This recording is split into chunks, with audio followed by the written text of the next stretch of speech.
Good evening, and welcome to tonight's Zoning Board of Appeals hearing. Let me introduce some members of town government that assist this board. To my left is Simone Bogarty, Assistant Town Attorney. To her left is Blaise Donadio, Planner in the Planning Department. We are all here tonight seeking relief from the Smithtown zoning ordinances, and it's our job to try to help you achieve the relief you are requesting whenever possible. It's up to you to provide this board with precise and accurate information so we can make a decision based on the facts presented. This board must consider the 5 area variance considerations in order to render a decision, and they are as follows. Whether an undesirable change will be produced in the character of the neighborhood or a detriment to nearby properties will be created by the granting of the variance. Number 2, whether the benefits sought by the applicant be achieved by some method feasible for the applicant to pursue other than the area variance. 3, whether the requested area variance is substantial.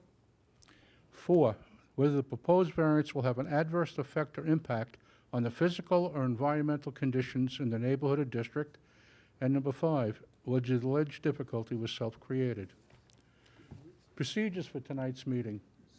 Cases will be called in the order they are advertised. When you are called, please present your certificates of posting and mailing to Mr. Donadio. Then you'll be asked to go to the podium where you'll state your name and address for the record, and then proceed to tell us why you need your variance. At the end of your presentation, if anyone in the audience would like to speak on your case, they will be given one opportunity to do so. Then the applicant can come back to the podium to answer their concerns. Once the public hearing is closed, no further information will be accepted concerning the case. There are 2 ways to find out about your case. You can call the planning office tomorrow afternoon, or you can wait and be notified by mail. Is there anyone here for Bassett Hoffman, Starbucks? That case is not going to be heard tonight. Okay? Okay.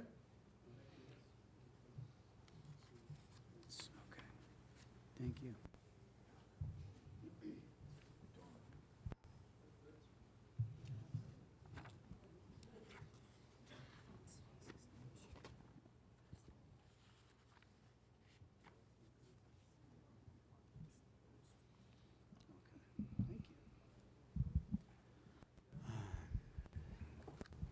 All set? All right. Okay. The first case on the agenda, case number 18876, Syed Razvi, 11 Amboy Lane, Lake Grove. The location of the property is the north side of Amboy Lane, 269 feet east of Christie Lane. The property is zoned R10. The applicant is requesting a variance to increase the maximum gross floor area of a lot from 30 to 36% for a proposed 1,367 square foot second-story addition.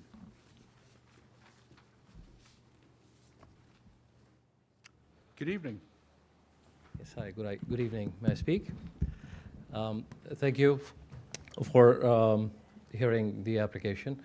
When we had filed the original application, Excuse me, yes. could you just introduce yourself? Yes, Your sure. name and address, please? Sure. My name is Syed Razvi, the owner of the property. The address of the property is 11 Amboy Lane, Lake Grove, New York. All right, thank I you. still haven't memorized the zip code, but. That's okay. So when we originally filed for the plans, the architect had made sure that the plans were conforming to the 30% floor area ratio compared to the lot size, which is 10,000 square feet, without realizing that the code counts high ceilings in the foyer area twice. So physically speaking, if you actually count the square footage of the floor area, it's within the 30% limit. But if you double count the foyer, the entry area, which has high ceilings, because it's open all the way up to the top, then the square footage actually exceeds. Going back to the architect and requesting him to change the whole plan would create hardship for us, and therefore we're requesting for the board to kindly consider a variance in this particular case. We're requesting the allowance to be increased from 30% to 36% in terms of the floor area that the house has. All right, so that's what you're requesting, That's 36%? what we're requesting, from 30% to 36%. Okay, The actual square footage, if you actually measure on the floor, it's less than 30%, but because of that clause within the code that counts it twice, because of the high ceilings, we are over that 30% limit, and we're requesting due consideration from the board. okay, thank you. Thank you. Anyone on the board have any questions on this application? No, thank you. Planning? No, thank you. Sabrina? DEW has the following comments. The current application to create 5 potential bedrooms, 4 labeled as such, plus 1 bedroom-sized room with a full bathroom in the basement, and 5 full bathrooms may exceed applicable Suffolk County Department of Health Service standards with regard to sewage design flows. It is the recommendation of this department that the BZA withhold action on this application pending receipt of a decision from the Department of Health. We have notified the applicant of their need to contact the Department of Health. A letter was mailed to you last Friday. And the department wishes to consider information presented by the applicant as well as any comments from the public prior to making a recommendation to the board, so therefore no decision will be made tonight. Understood. Okay, so you have to go to the health department. Yes, Okay. we're already in touch with them. Fine. I would have to show up for the next hearing again, or? No. Okay. We mailed you a letter that explains the information that we need to receive, so you can send that to us, and that should be sufficient. Understood, thank you. Okay. Is there anyone in the audience like to be heard on this application? No? Can I have a motion to close the application? I have a question. Whoa, gotta come up. I have to come up? Sure. Gotta put you on television. Where am I going? Right there. Could you introduce yourself, please? Yes. State your first name, last name, give your address, and spell the last name so we get it correct on the Okay, record. my name is Lauren Linsalata. I live at, Linsalata. I live next door at 9 Amboy Lane, Lake Grove, 11755. Okay. My question is, why does the house need 5 bathrooms? Is that what I heard? Proposed, that's what's proposed. Okay. That's my question. A lot of bathrooms in one house. Certainly is. That's why he has to go to the health department to see if he gets approval. Okay? That was it. That was my question. Okay. All right, thank you very much. Anyone else like to be heard on this application? No? Can I have a motion to close the application, please? Want to have him come back and address the question? Oh, I'm sorry. Do I need to respond to this? Sure. Okay. I have a family of 5, so that's why we need, I think usually in the mornings when we wake up, we find a line outside of the restroom. So it's convenient to have, one restroom to each member of the household, that's all. Okay. All right, thank you. Thank you. All right. Can I have a motion to close the application, please? Second. Motion has been made to close the application. It's been seconded. All in favor? Aye. Motion carried. Thank you. Thank you.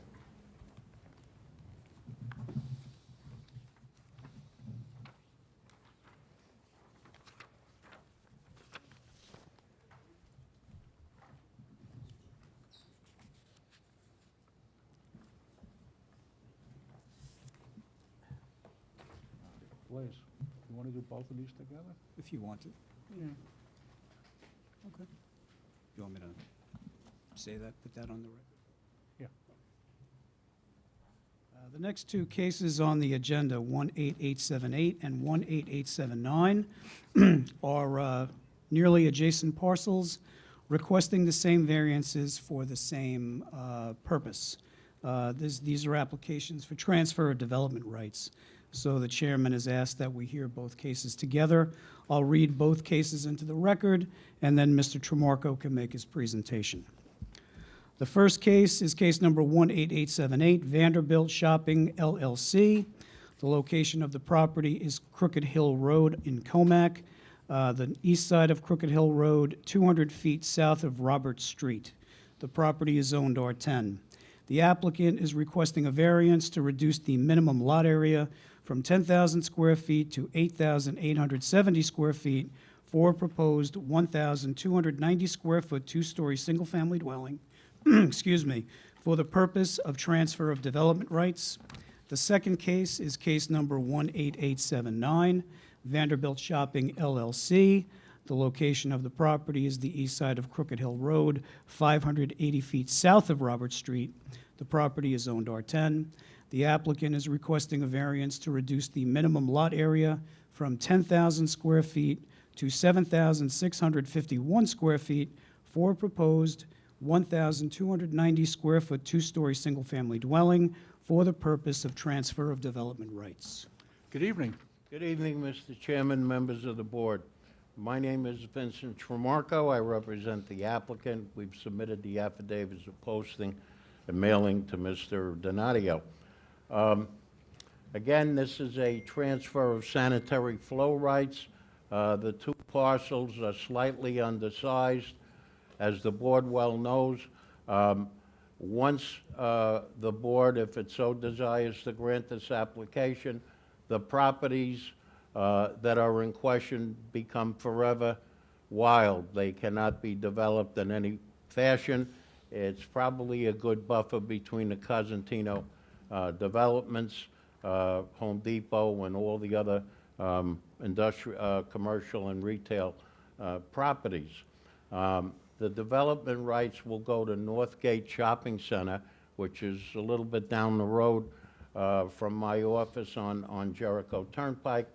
And there were a couple of different restaurants there that increased seating. And so that's the reason why we're asking for the transfer of the sanitary flow rights.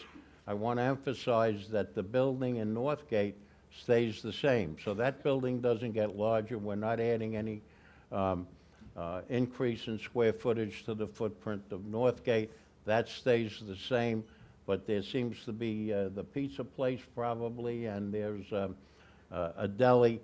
More likely the pizza place added seats, and that's one of the reasons why we need it. So again, the properties that we're asking to transfer the sanitary flow rights will stay vacant. As the board also knows, we have to file covenants that they can never be built on. So we feel that the variance would not produce any impact on adjacent properties because it's going to stay the same forever like it is, wooded and vacant. Whether the variance is substantial, it's not really. We're talking about 8,870 square feet on one and 7,650 one on the other. Whether the benefit can be achieved by an alternative, well, I guess we could apply to build houses there, but certainly this benefits the town and it also benefits my client, so we feel it's a win-win for everybody. Will it have an adverse effect on the environment? Just the opposite. We're not going to be building houses there. And also, as I said before, the footprint of the Northgate Shopping Center remains the same. So there's no further development of that shopping center. Was a difficulty created by the applicant or a former owner? Well, I guess what happened was the only good example I can give you is the pizza place, but there are other food facilities in there, and they expanded. So, as I said before, we don't want to expand any of the square footage of the shopping center. All we want to do is take the development rights, leave that property vacant, and transfer them to Northgate. If the board has any questions, I'd be happy to All answer right, them. thank you. Does anyone on the board have any questions on this application? No, thanks. No, thanks. Planning? No, thank you. No? Is there anyone in the audience like to be heard on this application?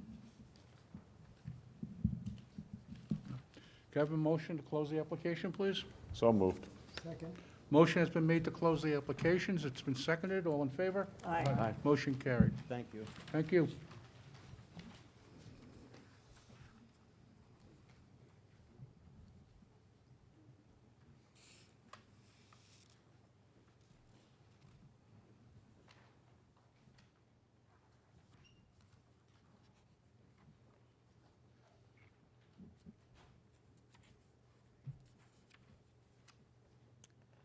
The next case on the agenda, excuse me, case number 18880, Kevin Conan, 16 Smith Street, Nesconset. The location of the property is the southwest corner of Smith Street and Nichols Road. The property is zoned R10. The applicant is requesting a variance to permit environmentally sensitive lands to be altered where depth to groundwater is equal to or less than 10 feet for a proposed 3,163 square foot, two-story single-family dwelling with a 377 square foot attached garage. Good evening. Good evening. Thank you for letting me present to the board. My name is Kevin Conan, and I live at 16 Smith Street, Nesconset, New York, 11767. And I'm going to be tearing down my house and putting up a new one, hopefully. I got the variance for the underground water. I put a sanitary system into the new plan that was approved by the town, and I will be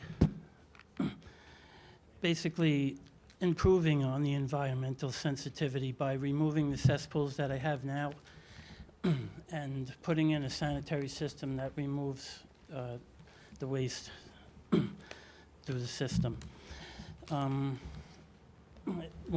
I'll go through these 5 over here, whether an undesirable change will be produced in character of the neighborhood. The house is basically the same as right down the block. My architect took a house very close to mine and basically drew up a plan same as that house. It's a 2-story, and my neighborhood has 2-story houses in it. Whether the benefits sought by the applicant can be achieved by some method feasible, that can't happen because my house is I have a basement and I have a water problem in the basement, which was basically the original builder in 1968 put the basement pretty far down, and I had a soil boring report where you hit water at about 6 feet. So I'm pretty much burdened with this basement problem, and it's difficult to sell the house or improve on it because I won't get the money back that I'm putting into it. It's too far gone at this point. I've been living there for 20 years, and it wouldn't be very profitable for me to be selling it because an engineer would not approve at this point, especially with the sanitary system the way it is with the cesspool. The requested area variance is not substantial at all. It's the same as all the other houses in the neighborhood. Whether the proposed variance will have an adverse effect or impact on the physical environment, actually it's going to help, it's going to improve conditions because the cesspool waste will not go into the ground, and the new sanitary system, which is required by law, is in the plan and approved by the town. So this is, whether the alleged difficulty was self-created, it wasn't, because I told you that basically it was built, the basement goes lower than the groundwater. So I will not be putting in a new basement. It's going to be on a slab. All the concrete is going to be taken out and filled in. And I lived here for 20 years, and I just want to improve on the neighborhood and, you know, have a house that I could be happy with after all my hard work. Okay. That's it. Is your existing house 2-story? It's a 1-story ranch, 1-story ranch? yes. Anyone else on the board have any questions? No, thank you. No, thank you. Planning? No, thank you. Is there anyone in the audience like to be heard on this application? Can I have a motion to close the application, please? So moved. Motion has been made to close the application. It's been seconded. All in favor? Aye. Motion carried. Thank you. Thank you, God bless.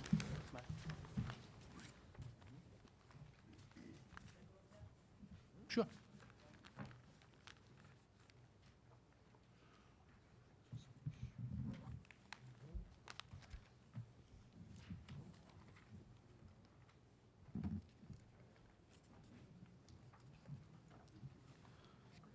The next case on the agenda is case number 18881, Jason and Audra DiGregorio, 3 Seashell Lane, Fort Salonga. The location of the property is the north side of Seashell Lane, east of 2,898 feet east of Brookfield Road, and east side of Fresh Pond Road. The property is zoned R43. The applicant is requesting variances to increase the maximum building height from 35 feet to 39 feet, to increase the maximum permitted paved surface in the front yard from 25% to 39%, to permit environmentally sensitive lands to be altered where depth to groundwater is equal to or less than 10 feet, to permit environmentally sensitive lands to be altered within the flood hazard zone, to increase the gross floor area of the lot within the LWRP from 0 to 10,230 square feet for a proposed 9,798 square foot, 2.5-story dwelling with 983 square foot attached side entry garage. Good evening. Good evening, Mr. Chairman, members of the board. My name is Vincent Tremarco. I represent the applicant. I've submitted the affidavit of posting and mailing to Mr. Donadio. If you look at this property, it's probably the most unique property at least in the area of Fort Salonga, if not all of Smithtown. It's really kind of two parcels with a roadway between it, but our client owns both sides of the property. One side of the property where we intend to build the new house is facing the sound, and the other side faces Fresh Pond. We all know Fresh Pond. It's been there for 1,000 years, and part of Fresh Pond actually is owned by my client. The actual dry land, if you will, is probably about 1.5 acres. So we do meet the requirement. It seems like a very large house. However, we do meet the requirement were it not for depth to groundwater, FEMA, and a bunch of other rules and regulations. We can show this board that this is really the only way to build this house at this time, because we have to protect against flooding. So the technical areas, I'm going to ask Jared Mandel, the architect, to come up and tell you a little bit about how we're going to build the house. I understand that for starters, in order to build this house and make it safe, our client has to install 80 piles. Those are those big telephone poles that you drive in the ground, and then on top of that, you put what they call pile caps. I even remember that stuff. And then the foundation on top of it. But there has to be some pressure relief in order to build this house, so in the event of any flooding, the water will kind of run through the house and not knock it down. So, but I'm going to ask Mr. Mandel to come up and explain all these different rules and regulations and why the house has to be 4 foot higher than the requirements of the town of 35 feet. Okay, thank you. Raise my hand right-handed. No, Okay. just state your name and address, spell your last name so we get it correct on the record, please. Okay, it's Jared Mandel, 25 Hillside Avenue, Williston Park, New York, 11596. Okay. Spell the last name? Mandel, M-A-N-D-E-L. Okay, thank you. Okay. Good evening, Mr. Chairman, members of the board. When Mr. and Mrs. DiGregorio came to us looking to build the house on this special, unique property, as Mr. Gianmarco mentioned, that we're on a special lot and a special location. It's something that the client did seek for a long time, to come to this location as well. So when they came to us, they did want to build something special, and that was one of the considerations. Obviously, as we started to look at the existing house that existed and what we were trying to do to it, and what we were trying to accomplish from the project, the extent of the renovation, if it was going to be a renovation, as we first started to look at it, and realized the foundation conditions, that's currently on the property and that exists wouldn't be fit for today's construction, not only from a structural standpoint for what we were trying to build onto it, but from a FEMA regulation standpoint, which is, has to do with the floodplain requirements. So in theory, this house sits in a location where the soil isn't most suitable for a house to be built on of today's standards. So mentioning the helical piles that we did discuss had to come into play. We had to raise the house, which brought us to a disadvantage with height, which is why we are here today, is because of the height. So as you start to obviously consider building this special house on this special property, we're looking to add special characteristics, which in a standard situation of a house of this caliber, we are requiring or we're looking to get certain heights within the house as well, which would be standard if we were not facing the regulations of FEMA. The whole house would be brought down to a level that would have been acceptable if we weren't so close to the water. But since we're so close to the water, this house ends up elevating. The consideration that we do need helical piles, which is not only an expensive endeavor, but at the same time, we're trying to interact with that by creating higher ceilings in the house, which would be natural to, if it was away from the water, that this house would be a lot lower. We would be at the height of 35, but considering that we have to go higher, I could go over the numbers pretty much. Let me just open these plans, but pretty much what happens with FEMA and their regulations is we have to bring up the house to elevation 15, which happens to be, let me just pull up. If you look at where we are from grade, or the average grade, we're 7'2" to the first floor. So you do see that we're requesting let's just get the right number here. It's a 39-foot height in total. It's a 39-foot height in total. We're allowed 35, so you could see the difference that we have here. That's a created condition from our FEMA regulation. So if we're looking for a special circumstance that's creating this condition, this is a unique characteristic that exists on the property. And I'm open to any questions that the board may have. Just so I understand it, the pilings are going to be driven down, but they're going to be 4 feet above the ground, right? Yeah, well, we're actually, And yes, that's why they're going to you- be 4 and that- feet above. Right, and that's why you need the extra 4 feet in height. Yes. Because the house is going to be built on the pilings. Yes, the house is going to be built on the piles, and then it has to be set to the elevation that Right. FEMA requires. All right, thank you. I have a Any- question for you, Derek.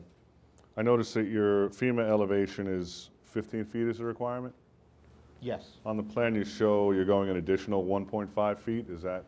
It's for a little extra measure of safety, to be honest. We'd rather be, at a position that also the structural engineer that also did the pile plan, Rabco Engineering, suggested that it's better for the structure to be elevated at that height.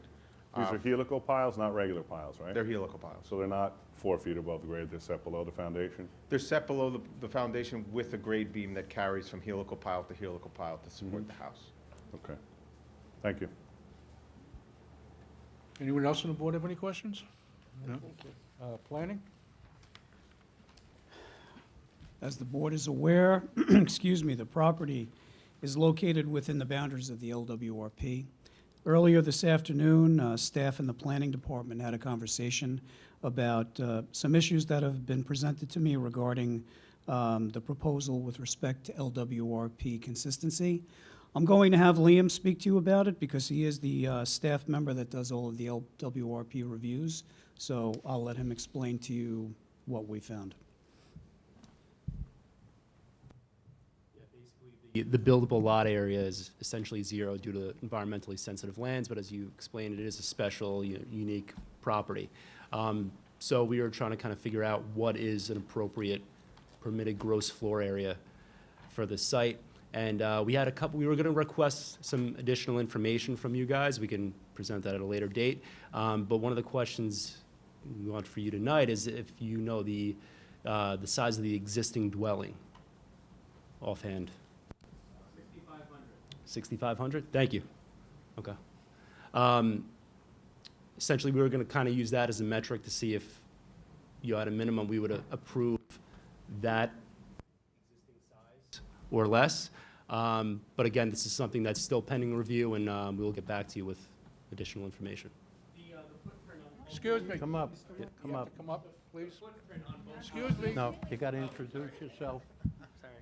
I'm the homeowner. Sorry. You gotta follow procedure. I'm sorry. I'm not familiar with this. Okay. Just state your name and address, Jason please. DeGregorio. Address? 3 Seashell Lane, Northport of Fort Salonga, New York, 11768. Could you spell your last name so we get it correct on the record? DEGREGORIO. Okay. The house has almost an identical footprint. It's just that the house currently does not have a full second floor on it. That's where the gross area changes. But the footprint itself is probably almost like where people are confusing the two of what gets demolished and what gets built because they're so almost actual. Yeah. That's all. We're going to request additional information, maybe a demo plan or showing the existing footprint of the building on a survey. So Yeah, information Yeah. we'll request from you. we have that. Okay. Thanks. Yep. Anything else from there? That's all I have. Okay. Sabrina? DEW has the following comments. Due to the presence of high groundwater on the subject property, the applicant has been notified that the submission of test hole data is necessary. Upon receipt of the revised survey, including such data, this department will commence a review on this application. And a letter was sent to your office, Mr. Tramarko, last Friday. Fine, I'd just like to make a couple of comments. When you think about it, the variances you're granted, if the board, in its wisdom, decides to grant the variances, we're really not going to produce any impact on adjacent properties because we're at the end of the block, so to speak. Is the variance substantial? Well, we can't help it. That's the bottom line. This is what FEMA wants. This is what LWRP, this is what all these different organizations who are out there to protect the public require. Can we achieve the benefit by an alternative? As Mr. DeGregorio said, really the difference is the second floor. The existing house doesn't have a full second floor. This will. Yeah, is it a big house? Sure, it's a big house, but it's at the end of the block. It's not going to block anybody's views. We actually talked to the adjacent neighbor, and as far as we know, she has no objection to this construction. Will it have an adverse effect on the environment? Well, it's really to protect the environment in a sense that we have to conform to all of these rules and regulations. It's going to be a brand-new house, and Mr. Tanzi's right. I said old-time piles, helical piles are different. They screw them in, I think, or whatever. And was the difficulty self-created? Mr. DeGregorio and his wife bought this house, but it's just not fixable. I think he said it was the third time it was renovated. It's got a block foundation, and you know what happens with cement block when water pushes against it. So that's why we're here and asking for this board's favorable consideration. Thank you. Thank you. Is there anyone in the audience like to be heard on this application? Can I have a motion to close the application, please? So moved. Motion has been made to close the application. It's been seconded. All in favor? Aye. Motion carried.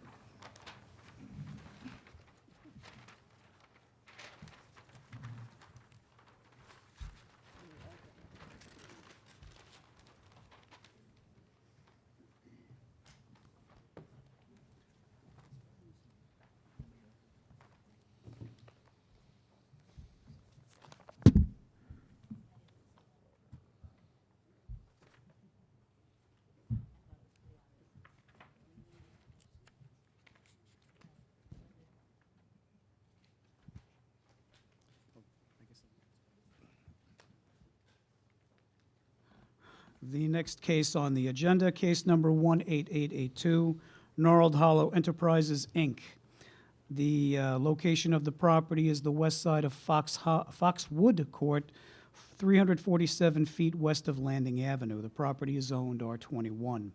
The applicant is requesting a variance to permit environmentally sensitive lands to be altered for slopes greater than 15% for a proposed 3,716 square foot single-family dwelling with a 726 square foot attached garage. Good evening. Good evening, Mr. Chairman, members of the board. My name is Vincent Tramarko. I represent the applicant. I've submitted the affidavits of posting and mailing to Mr. Donadio. This project has a long, and I don't want to say sordid history, but we were in and out of court for years, not with this board, but with the planning board. We finally got the map approved. And the problem is, every one of the houses, which there'll be 3, need this variance because of the steep slopes. The variances are not severe, and they're necessary in order to build any house on the property. Will it produce an impact on adjacent properties? No, the way the property's situated, and I've been there many times, it goes down ever so gently, but it is a slope, and it'll have no effect on any adjoining properties. Is the variance substantial? Well, you can see for yourself that it really isn't. These houses are not out of character in the area. They're 37, this one happens to be 3,716 square feet, and the other 2 houses to be built will be approximately the same. Can we achieve the benefit by some other alternative? No, that's the way the land is. It's been that way for 1,000 years. Whether the variance would have an adverse effect on the environment, we don't believe it will.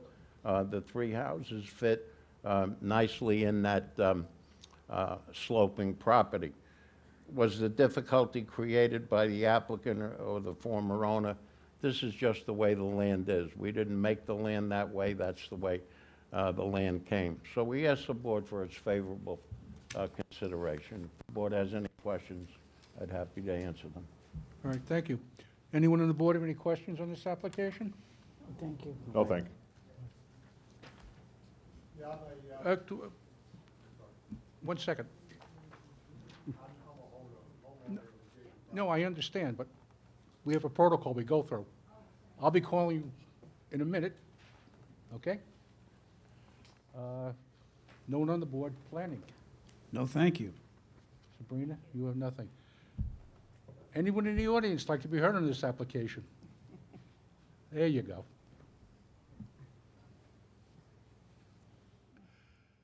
Good evening. Good evening, members of the board, Chairman. My name is Vincent Maida, M-A-I-D-A. I'm residing at 6 White Pine Court, Smithtown, New York. My property is adjacent to the property that is requesting the variance, and I have some questions related to what what might be the impact in terms of would there be any adverse effects due to the drainage? Currently, my property gets some water, and any more runoff would probably create some problems with erosion on my property and potentially the other adjacent properties on White Pine Court and Burhan Drive. The second is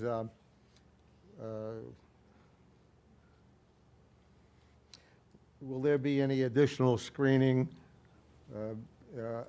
and wooded areas planted? Or would there be any testing of the inbound soil to ensure the soil is not contaminated? There's been a lot of problems in recent history with soil that was brought in that was contaminated with various toxic chemicals.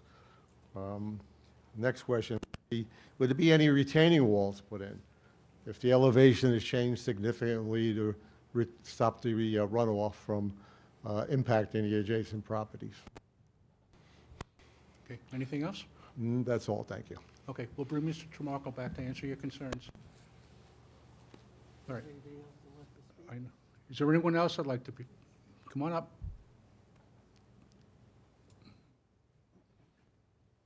Good evening. Good evening.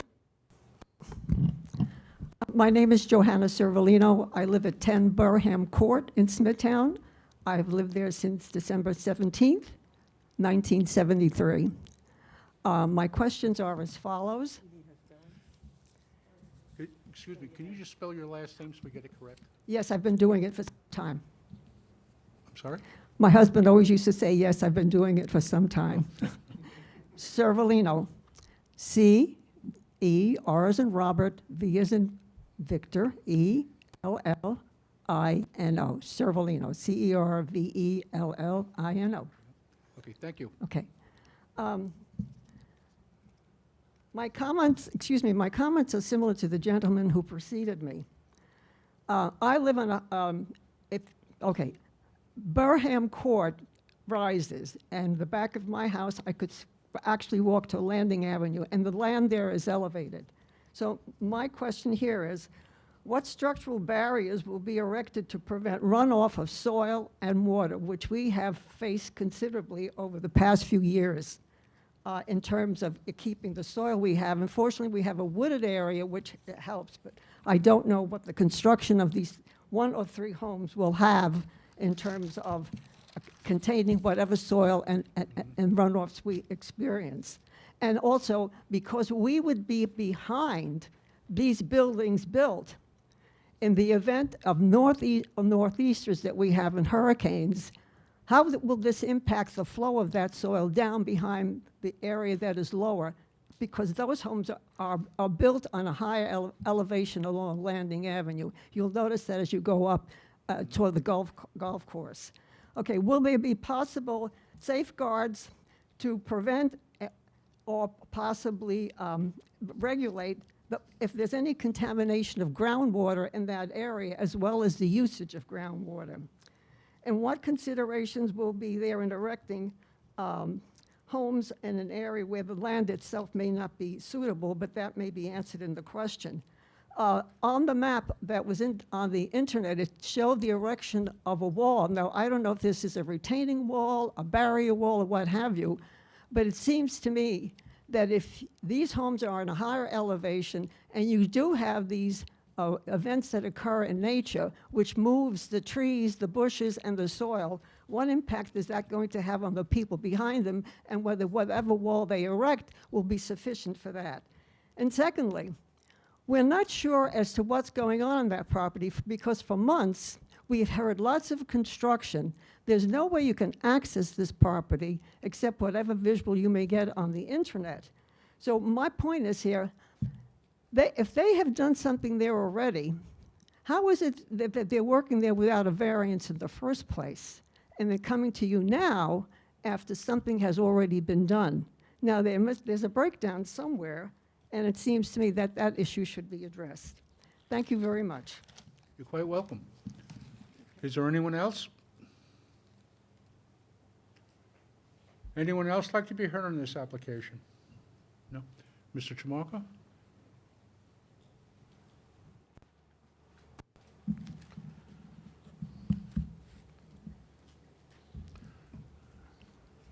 We respect the concerns of the neighbors, and hopefully I can alleviate some of their concerns. As far as drainage goes, as the board knows, and I'm sure the people can check it out, all water that emanates from any property has to be maintained and contained on the property itself. So water runoff, for example, from your roof, from gutters and leaders has to go into a catch basin on the property. Any other water runoff, the natural rolling of water from the property also has to be contained on the property. It's not something that the town allows because you're a higher property than the property below, that your water can just roll off on the other property. They are very, the town being very, very particular and cautious, and the engineering department, believe you me, doesn't let anybody get away with any type of water runoff. So I think that the people in the area, they have valid concerns, but the town is very strict about that. There'll be no dirt brought into the property, so there really isn't any issue about toxic dirt. As a matter of fact, whatever dirt is there will be left on the property. We're not taking any dirt away.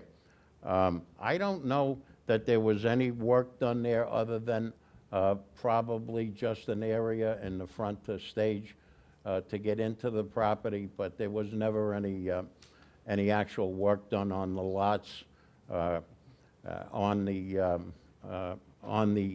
the subdivision. And as far as retaining walls go, if there are any, they're governed by the engineering department again. They don't allow you to just put up a retaining wall where you feel like it.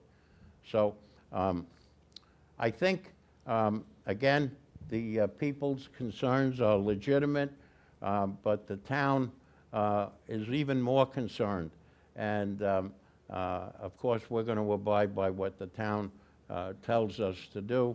And if you have any questions, I'd be happy to answer them. I think the gentleman asked for a buffer. The trees are going to be left. Oh, yeah, Yeah. there's a buffer. It's on the map. You can see it. They're not going to knock down trees between the two properties. Absolutely not. Okay. All right. All right, thank you. Can I have a motion to close the application, please? So moved. Motion has been made to close the application. It's been seconded. All in favor? Aye. Motion carried. Thank you.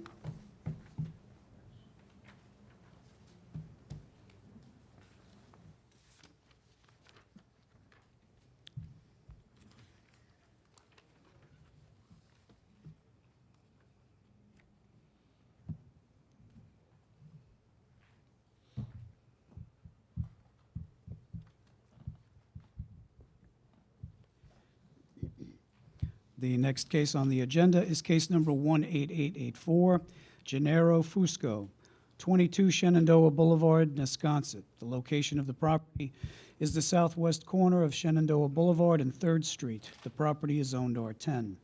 The applicant is requesting variances to reduce the minimum rear yard setback 35 feet to 25 feet for a proposed 379 square foot, one-story addition, to permit an accessory structure in the required front yard on 3rd Street, and to decrease the minimum distance from any lot line from 2 feet to 0 for an existing 80-square-foot shed, to decrease the minimum distance from any lot line from 6 feet to 0 for a second existing 88-square-foot shed, increase the maximum permitted paved surface in the required front yard on 3rd Street from 25% to 59%, to increase the maximum permitted paved surface in the required side yard from 25% to 41% for existing paving.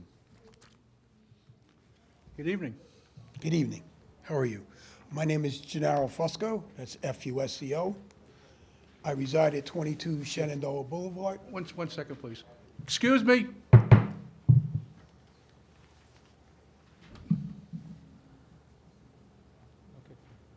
You okay now? Okay. That's F-U-S-C-O. Did you get that? Okay.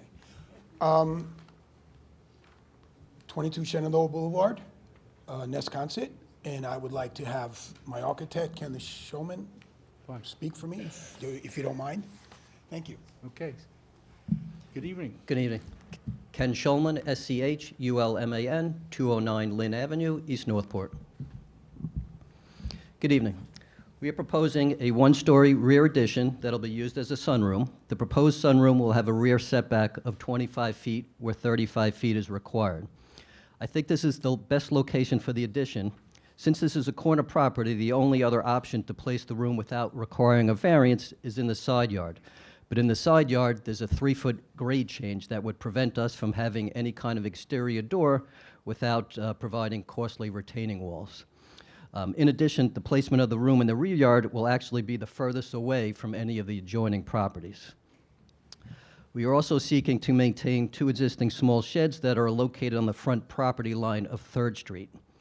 I'd like to point out that 3rd Street is only an undeveloped paper street at the point where it adjoins the subject property. Since 3rd Street is not developed, the sheds are actually 50 feet from the closest property line of the other house on the other side of 3rd Street. 3rd Street is also heavily wooded, and the sheds are not visible from any of the adjoining properties. The last variances we are seeking is to increase the percentage of paved surfaces in the front and side yards. The paved surface in the side yard is actually a bocce sports court and is made of gravel. It's not any kind of paved, non-permeable paving. And the paved surface in the front yard is actually gravel again that surrounds the existing sheds. None of this gravel area can be seen from any of the adjoining properties. It's not used to park any kind of vehicles or anything else on that. The sheds were put in the location over there. The homeowner at the time did not understand that 3rd Street was actually a street and assumed that was his side yard and not a front yard. So that was the reason for the placement of the sheds there. All right. Thank you. Thank you. Anyone on the board have any questions on this application? Thank you. Planning? No, thank you. Is there anyone in the audience like to be heard on this application? No? Can I have a motion to close the application, please? So moved. Motion has been made to close the application. It's been seconded. All in favor? Aye. Motion carried. Thank you. Have a good night.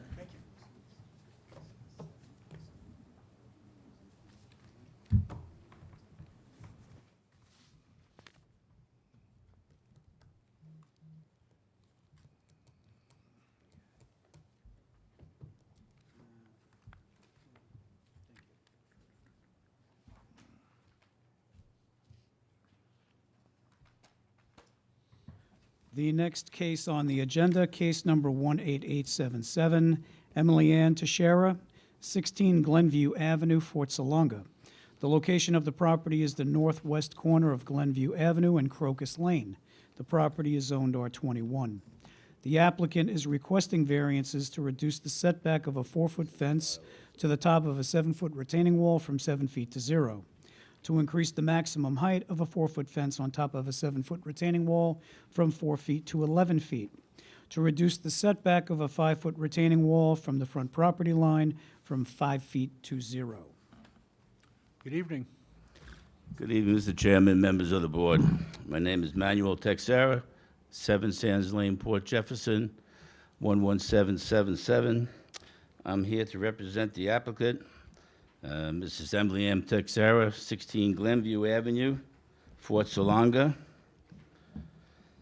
We're looking for relief on wall height and encroachment into the town right-of-way, which we did get a hold harmless agreement. Mrs. Teixeira purchased a house about 9 months ago. After doing so, started to clean the property, which is a 1-acre property, with the garage underneath that was built in 1942, with 2 retaining walls running from the north to the south. And those 2 retaining walls have a staircase that lead to the backyard, which were deteriorated, which I put a picture inside your folder there. So after we started cleaning the property, 1-acre property with 4 truckloads to get the debris, was never cleaned in like 30 years. Inside the driveway there, about 20 yards of debris, leaves, stumps. The water just didn't drain. The water didn't go nowhere, it stayed there. It went to the basement, into the garage, into the basement, took title to the house with the basement full of water. It's the first house, she would love the area. We had to deal with that. Then the walls, after taking the vines off the wall, they were cinder block walls. They were deteriorated, they were leaning in a foot. The water just poured through them. They were made out of cinder. They were 80 years old. The wall was 80 years old. And there was no saving it. To maintain our insurance, the homeowner insurance, we had to quickly remove that wall and build a new wall. And we put an estate fence on the top for the beauty of it, because before, the water used to just run over the side and just come through the walls. We put drainage holes in the walls as per the engineer, so the water would come out. But the water stayed there. The basement was soaked. It took months and months just to clean the basement and get the mold out of the basement. So, the topo in the area is very, drastic from one end of Glenview to the other, and 25A. Everybody has a retaining wall there, and I know on January 24th, we had 6 Glenview Avenue, case number 1886, with the same similar situation that was granted, and we had the same situation, it's a hardship. We didn't know that we had to spend $35,000 for a wall. We thought we were going to repair a wall. After removing these vines, which you can see a picture of, there was no repairing, it was replacing. So at this point, we asked for some relief, and I thank you. That's the stairs coming up, the new stairs to the backyard. Because the water used to just run into that, the water would just used to run into the bottom and just stay there, had nowhere to go. Didn't go to the street, went to the house. Okay. The walls that you replaced were the same height? Basically, at the end, we just brought the back up a little bit further, and we followed the grade down, because the whole grade sloped. At the begin, by the garage door, they were the same height. It was a 6-foot height at the top, and we stepped them down to try to match the grade. We didn't want the water problem. Okay. All right. So we did the wall, and we stuccoed the wall, and our plan was in the nice weather to, make the wall blend in with the house with the top color up on the top. And we want to continue to landscape the property also. All right. Anyone on the board have any questions on this application? I didn't see, you said you submitted pictures of the old wall? It's inside that folder I just gave you.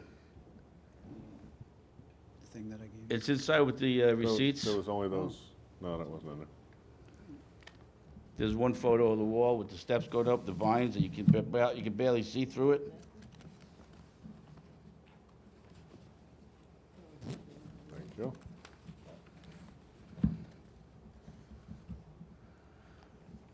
They were made out of cinder. They're not even concrete block, they were cinder. Okay, you can't really tell how high the wall was from, that's the only picture. No, right? no, that's really what I have, but, like I said, it was, 80 years ago, they built it. There was never a fence around when we took title to the house. Never had a safety fence, never had rails going up the staircase, which now it does, and it meets all the building requirements. We just exceeded the height by a foot.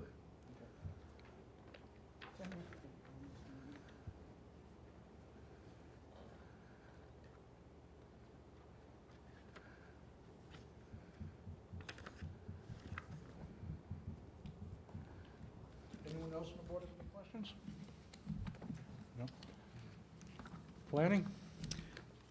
I don't have any comments at this time, Mr. Chairman. I just found out this evening that the applicant was granted a hold harmless agreement by the town, so. Okay. Sabrina?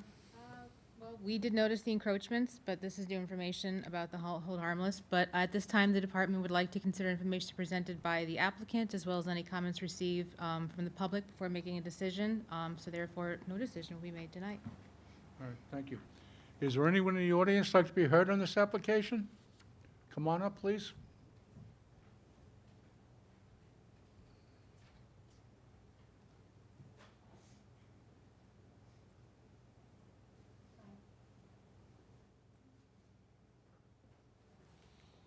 Good evening.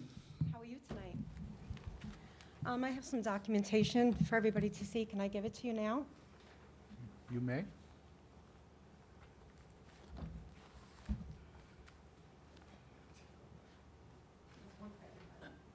Okay. I'm not playing.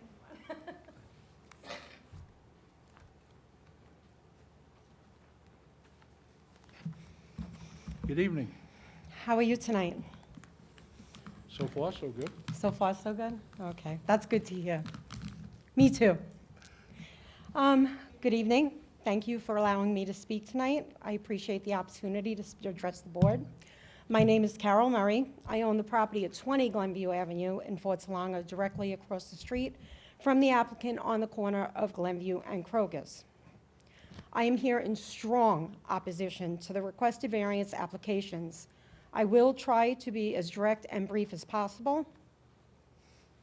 The applicant, Emily Teixeira, bought the house at the end of June 2022, approximately 8 months ago. The previous owners vacated the property mid-July, and renovations immediately began by her father's construction company, Harbor Hills Construction, based in Port Jefferson. She was extremely excited about the purchase. My husband and I wished her well and welcomed her to the neighborhood.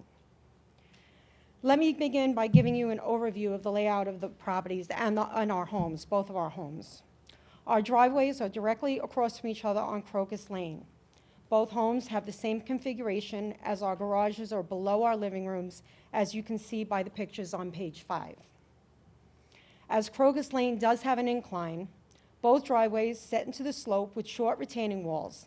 Theirs range from approximately 2 to 6 cinder blocks high, with a maximum height of approximately 48 inches along the foundation. I have natural fieldstone of approximately the same dimensions. Please view the images on page 6 and 7. In September of 2022, with no permits or plans, a major excavation of the land was performed. They widened the driveway, built 2 huge 5 to 7 foot concrete retaining walls, then proceeded to add a 4-foot black fence on top and backfilled to create more flat land up on top, breaking local zoning requirements. Please see the images on pages 8 and 9 for that. Town codes. Codes 322.13, Section A states no fence, wall, or berm shall exceed 6 feet in height, except that no fence, wall, or berm in a required front yard shall exceed 4 feet in height. The wall and the fence far exceed those dimensions. The application is seeking to go from 4 feet to 11 feet, well above the town ordinances. See the images on page 10, please.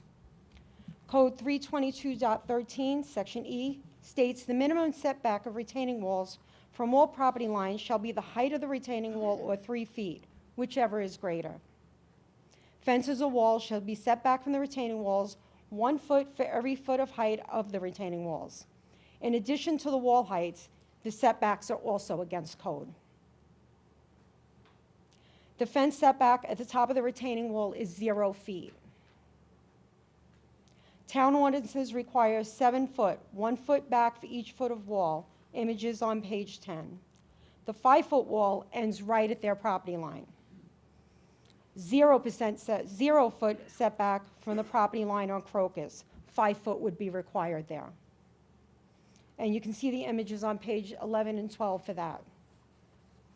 They place boulders directly meeting the roadway, creating a hazard for the snowplows and affecting the swing out of my driveway. I included pages on 11 and 12 for that, so you can actually see the visualization. Code 322.13, Section B states, no retaining wall higher than 30 inches and no fence, berm, or other wall higher than 4 feet shall be constructed or substantially reconstructed, except in conformity with a building permit. There were no plans submitted, and there were no permits requested before the building of these walls. As you can see on page 13, their property originally gradually sloped down to the driveway, as you can see by the pictures. It was not unsafe. The previous owner's small children would walk down through there to visit me. My biggest fear was that they would get poison ivy. Now it is unsafe. If a child or an animal climbs or jumps over that fence and falls off the wall, they will get severely injured. The deer routinely jump over fences around here. A 4-foot fence is nothing to them. Children or animals will potentially break their neck, legs, or in the worst case scenario, die. No doubt that this is an accident waiting to happen. In closing, I grew up in Queens, moving to Fort Salonga in 1986. For a short time, I moved to Floral Park. I never dreamt that I would be able to come back home to Fort Salonga. I found myself an affordable house in 2012. Not a day goes by that I don't feel grateful to live here. I keep to myself, I respect my neighbors. This is the closest that you can get to living in the country. These cement walls do not aesthetically fit with the rustic living of Fort Salonga. We have trees, chipmunks, rabbits, raccoons, deer, even a fox from time to time. 2 years ago, one of the Centerport bald eagles landed in one of their trees that are now gone. This is not the city where cement rules. These walls look so out of place that they are shocking to view even in photos. I ask you to review the before and after pictures I have provided on pages 14 to 18. On September 11th, I spoke with Mr. Shishara to express my concerns. I told him this looked very harsh and didn't think there was a way to soften this. I invited him up to my patio so he can see it from my point of view. You know the adage, a picture is worth 1,000 words. He swore it would be better, complaining about the money he had already put into the house. His unspoken response to me was making the walls bright white, adding a 4-foot black fence on top of the walls, boulders, and 2 plantings of ornamental grass on each side of the walls. That was his idea of landscaping. My concerns were blatantly disregarded. I tried to be a good neighbor and respectfully speak to him. It was not afforded any courtesy in return. This was not an innocent mistake. As you can see from the corporate information I have provided on page 19, Mr. Teixeira is an experienced in home renovation and construction. He knows better. He is a well-known contractor in Brookhaven Township. His actions knowingly and intentionally circumvented the town of Smithtown. Even without experience, ignorance of the zoning codes is no excuse to approve variances. How can they think that this looks okay? It doesn't matter to them. Emily's daily view is out the back of her house and in the front of the house, which looks fine on Glenview Avenue. To the people on Glenview, it looks fine. But the front of the house, it's ironic. They added beautiful stone to the foundation of their house, so they didn't have to look at concrete. I didn't get that opportunity. I'm looking at concrete. We must look at it every time I walk into my living room. The white literally glows when there's a full moon. You can see the images on page 20. You know there is a problem when a neighbor asks, "What do you think about the Midtown Tunnel?" My response was to break down crying. I've heard it all, the Honnold Tunnel, handball courts, and most recently, prison walls at a penitentiary. It kept looking familiar to me, and I couldn't pinpoint it until one day I was leaving St. Catherine's Hospital. They literally had the same type of wall on the back of their medical office building, as you can see by the pictures I provided on page 21. Only theirs is smaller, and it's on commercial property. Being driveway to driveway, I racked my brain to try and figure out a way to block these walls from my view. Reroute my driveway and plant green giant arborvitae? Impossible. I don't have enough side yard for turning clearance for my garage and plantings. Moving fieldstone, retaining walls, and landscaping would cost me tens of thousands of dollars. Then I thought, why should I have to? I'm not the one who moved into a neighborhood, modified the property against codes, and disrupted the neighbor's way of life. In addition, less than 2 weeks ago, they brought in even more soil and regrade to hide more of the top of the wall. They flattened it, not big giant piles. I can only assume this was for the aesthetics from the view for Glenview for the variance. There will be no end to this unless the town steps in and puts an end to it. You can see the images on page 22 for that if you like. In closing, I am not denying that the old cinder block walls needed attention, but not like this. You can see the topography did require small retaining walls. We're in Fort Salonga, we have hills. It's part of living here, but they should be minimalistic and blend in with the environment. There was no physical hardship to the land to warrant the building of these huge walls. They are a constant view every day from my living room windows and from my front patio, as you can see from the images on page 20. I cannot hide from them. I am wide open. The Teixeiras self-created this hardship, danger, and imposition to the neighbors. They constructed them without permits, plans, or attention to neighborhood aesthetics, which is precisely what makes permits and codes necessary for circumstances just like this. They've lowered my property value, Who would want to pay to live in Fort Salonga with a view from the living room overlooking massive cement walls? I am respectfully asking the board to please emphatically deny these applications and order the aesthetic natural restoration of the property. Thank you for your time. Thank you. Is there anyone else who'd like to be heard in this application? Okay, come on up one at a time, please.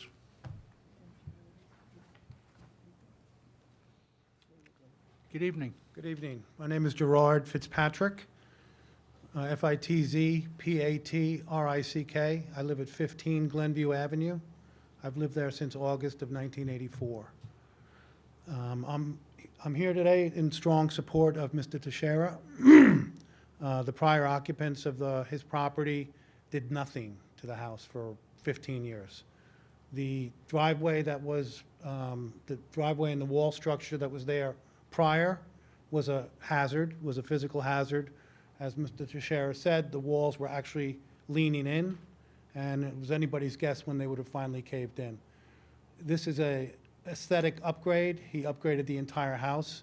The property values on the whole block have gone up since he did his work, and we applaud his effort. Thank you very much. Thank you. Sir, come on up.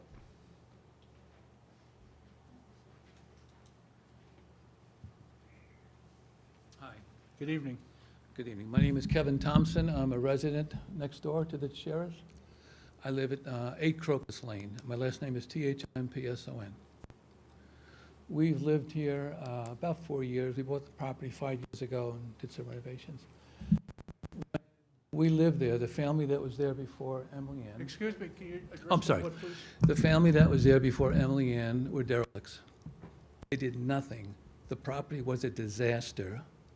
Since Emily Ann has moved in and since Mr. Teixeira did the work on it, I can't imagine how many hundreds of thousands of dollars he spent to improve the building, the landscaping, the property. It looks wonderful. I agree with the prior speaker that the property values have been improved. They bought the house and did the work. With respect to the wall itself, that's something you're going to have to take up. I agree with Carol and Ray, her husband. I don't have to see it. I'm behind their property. We have a common border. My backyard, I have a very large property, borders their rear yard, my side yard. But even from the woods in the back of my house looking over their property, it's gorgeous. He's planted grass, he's planted bushes. I think what he's building right now is a rock garden, this pile of dirt that was described. I've seen a delivery of heavy boulders come in, and it's only going to improve the property. So I think what you do is come up with some kind of a reasonable compromise that satisfies both neighbors for the aesthetic value, but recognize that people like the Teixeiras improve the value of the property that they have bought. I might make a comment too. I had in retirement from corporate, I had a real estate development business, and there's an argument to be said that the grade of that property on the far side of the walls is that's the natural grade. So how much of the wall is above that? And I don't know what else he could be expected to do with a driveway that was a problem like that, other than build something to prevent runoff and so forth like that. I'm in support of the Teixeiras. I recognize Carol and Ray's issue, and I think you have a task in front of you to kind of come up with some kind of a compromise so all the neighbors can be happy and the codes can be met. Thank you. Thank you. Is there anyone else who'd like to speak on this application? Anyone else? No? You like to come back and answer the concerns? With the concerns, we are willing, we're landscaping as we speak. I have no issue with putting landscaping, skip laurels down the whole side. The temporary rocks were down at the corner to stop the runoff. We plan on planting the whole thing with grass and skip laurels up the whole side and the front, because we already put 30, 15 on one side. We bought a total of 30. We're trying to screen the whole front to make it look like something. And we have no problem with changing the color of the wall and planting, because that's what we plan on doing. We're in the middle right now of doing a berm in the front. putting the rocks around the berm. We ordered the rocks. We're just trying to make the neighborhood the value and try to make the house beautiful. That's what we're trying to do. When you say change the color, what do you mean, paint it? Yeah, we can paint the color of that wall to blend it in with the top peak or another side. We just put a primer on that right now. We had intentions of toning that down to match the house.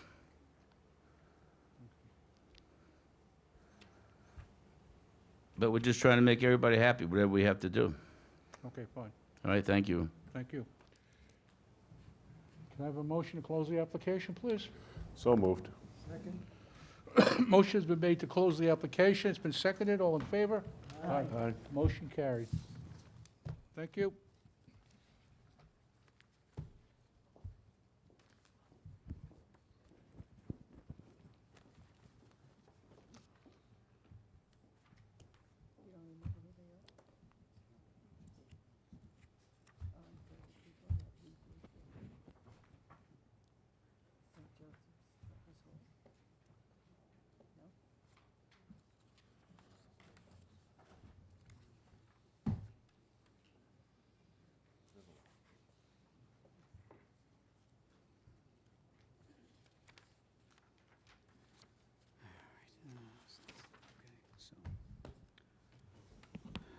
The next case on the agenda is case number 18885, Erdink Kaye, 281 Lake Avenue South, Nesconset.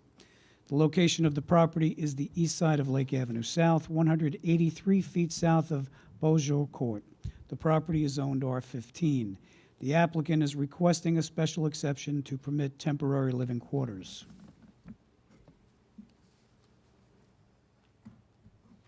Good evening. I was just waiting for you, that's all. Good evening, Mr. Chairman, members of the board. My name is Vincent Tremarco. I represent the applicant. Actually, I'm pitching for Carmine Grasso, who had a prior engagement. In any event, as the board knows, this is a special exception. I am told by my client that he bought the house and there was an apartment there. He didn't know that it was an illegal apartment, but I don't think it really matters because he is going to use that apartment, which, by the way, conforms to the criteria of the square footage and so forth. His sister and her husband are going to live there with their child. So there really isn't any issue with any other part of the application. It meets the criteria of the square footage. It's within the household itself. So we ask the board for its favorable consideration. Anyone on the board have any questions on this application? No, thank you. Planning? The Planning Department prepared a planning advisory report. Upon review of the application, we recommended approval. Thank you. Chairman, DEW has been in contact with Mr. Grasso, the architect, and is currently reviewing additional information he provided. This department also wishes to consider information presented by the applicant, as well as any comments received from the public prior to making a recommendation to the board, so therefore no decision will be made tonight. Okay, thank you. Is there anyone in the audience like to be heard on this application? Come on up, please, one at a time.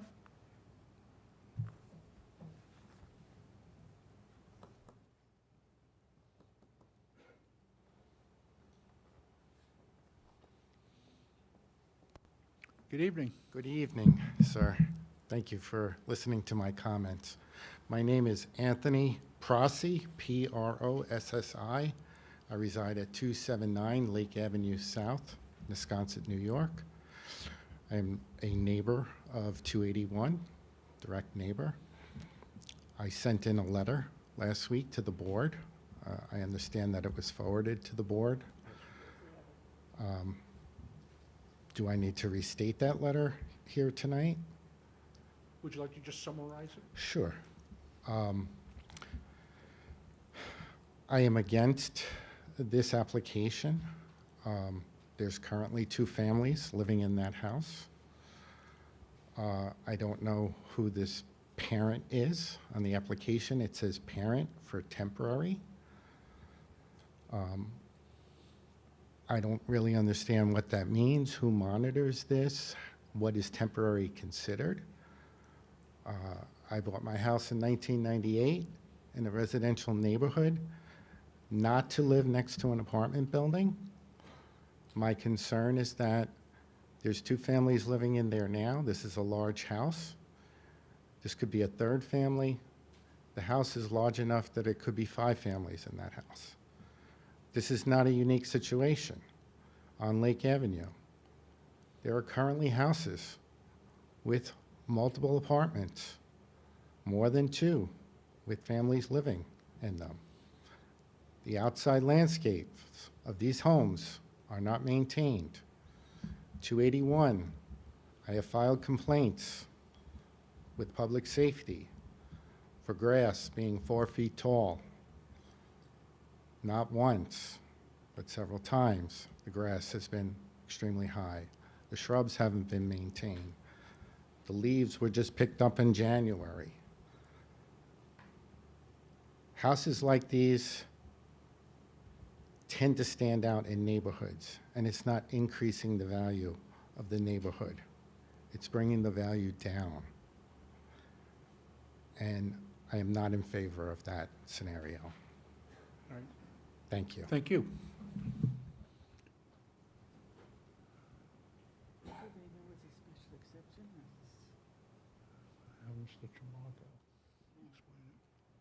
Good evening. Good evening.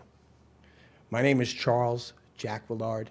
I live at 288 Lake Avenue South, across the street from 281 Lake Avenue. Charles, can you spell your last name, please? Sure, been doing that my whole life. Jaquillard. Thank you. I live at 288 Lake Avenue for the last 17 years with my wife and 3 small children. 281 changed hands last year. Met Eddie. One of the first things he said to me is, I bought this house as an investment property. So temporary status, can you explain that to me? Is he supposed to be living in that house and then he has an apartment? We'll bring Mr. Tramarko back to Okay. explain it. Because I can tell you that Eddie has not stayed one night in that house. I've owned my own business for 17 years. I've been working from home for 17 years.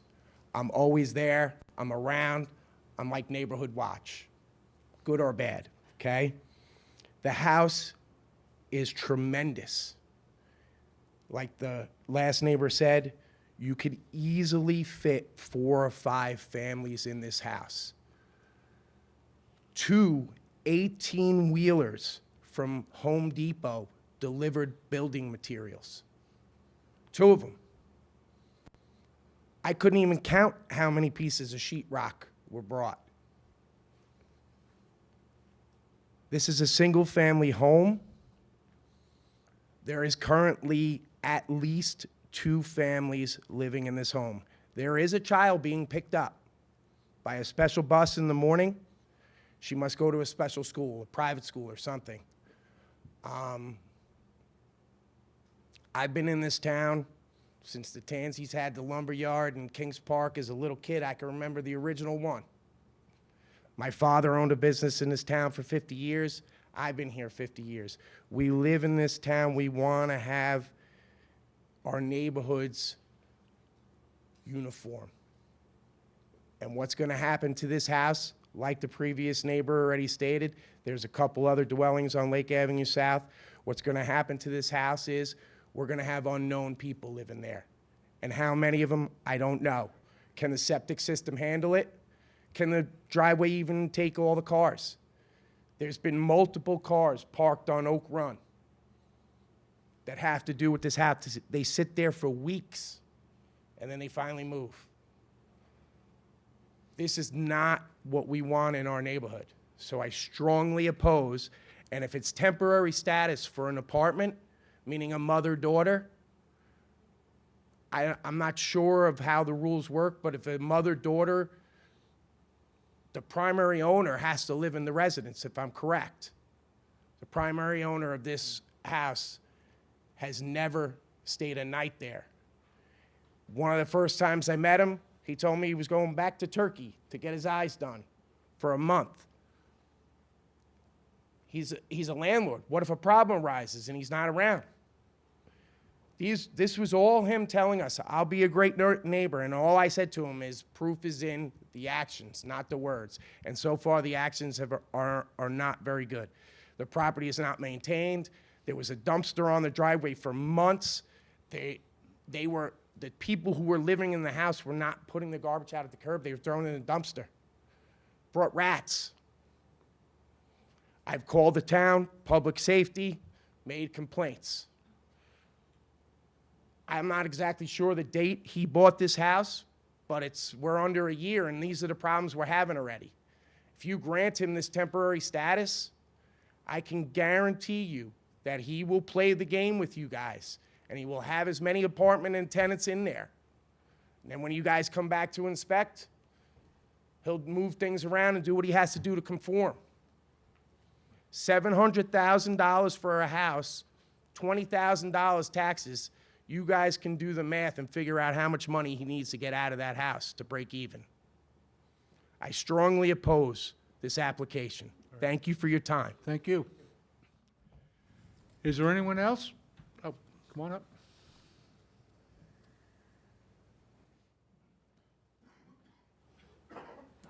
Hi. You can pull that down.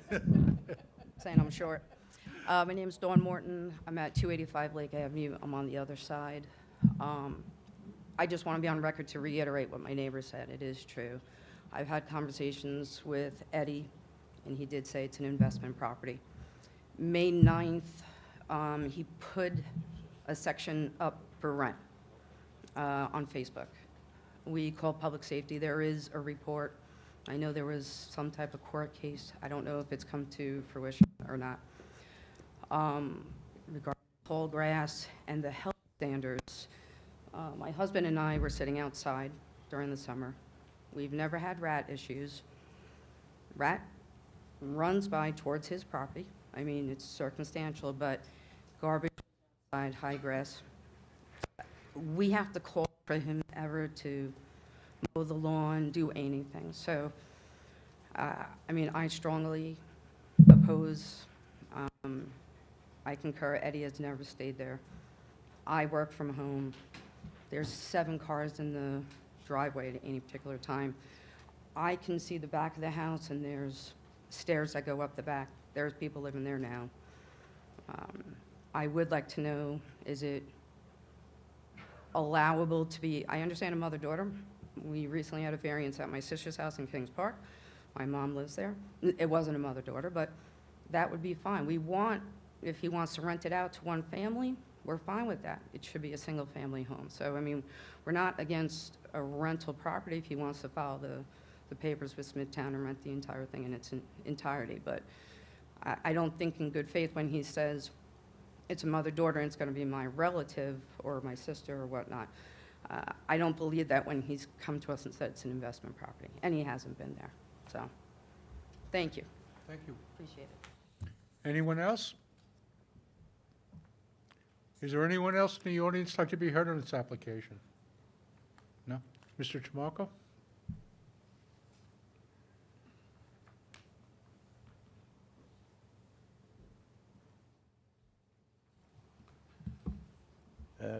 As I indicated, this is a special exception for a mother-daughter. My client, or Mr. Carmine Grasso's client, Eddie Kaya, is here, and I want him to actually indicate on the record that he's living there, and the sister, her husband, and child will live in the apartment. Good evening. Good evening. My name is Erdinç Kayı, E-R-D-A-N-C-K-A-Y-I. I don't know where I'm going to start. I know she's going to show up, and I'm a little bit nervous also. I live I'm divorcing. That's why I purchased this house, and I have 2 sisters. Thank God I bring them before the earthquake. I don't know, you heard that in Turkey, and it's my hometown.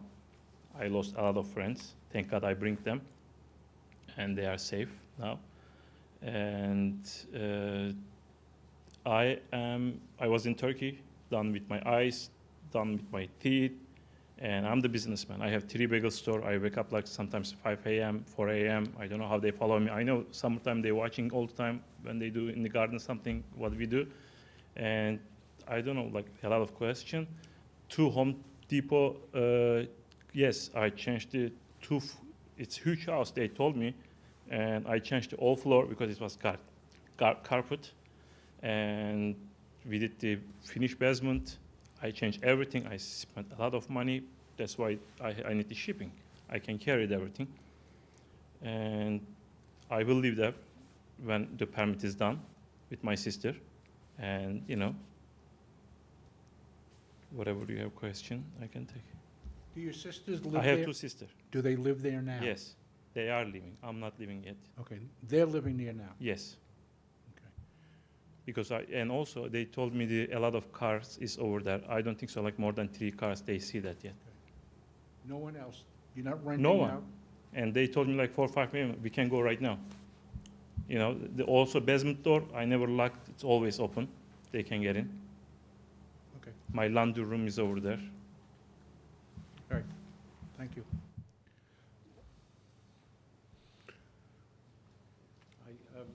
One of the objections indicated, well, what does temporary mean? Every 3 years, they have to reapply, as the board knows. And if there's any indication that there is something nefarious going on and it's not a mother-daughter, then the people that live in the area certainly could call the town, and the town can come in and check it at any time.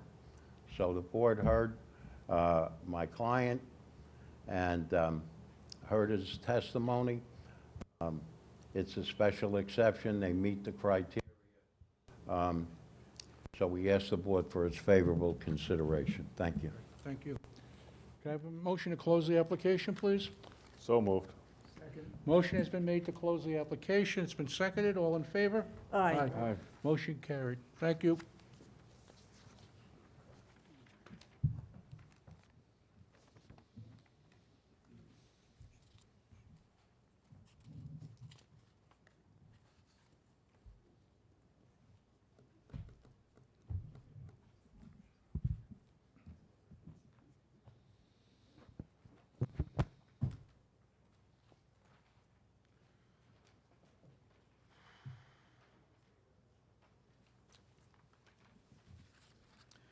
The next case on the agenda is case number 18886, Mir Bitan, 19 Fort Salonga Road, Fort Salonga. The location of the property, the north side of Fort Salonga Road, 113 feet east of Woodmere Drive.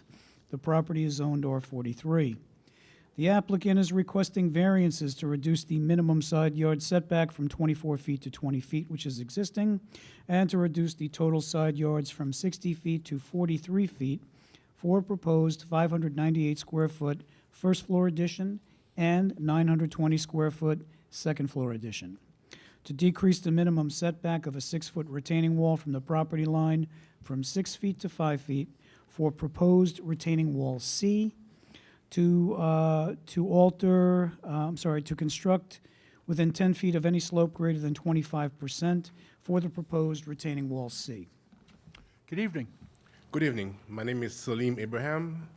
I reside at 254-10 Francis Lewis Boulevard, Rosedale, New York, in Queens. Do you have power of attorney? Yes, I do have, yes. Oh. Yes, we do.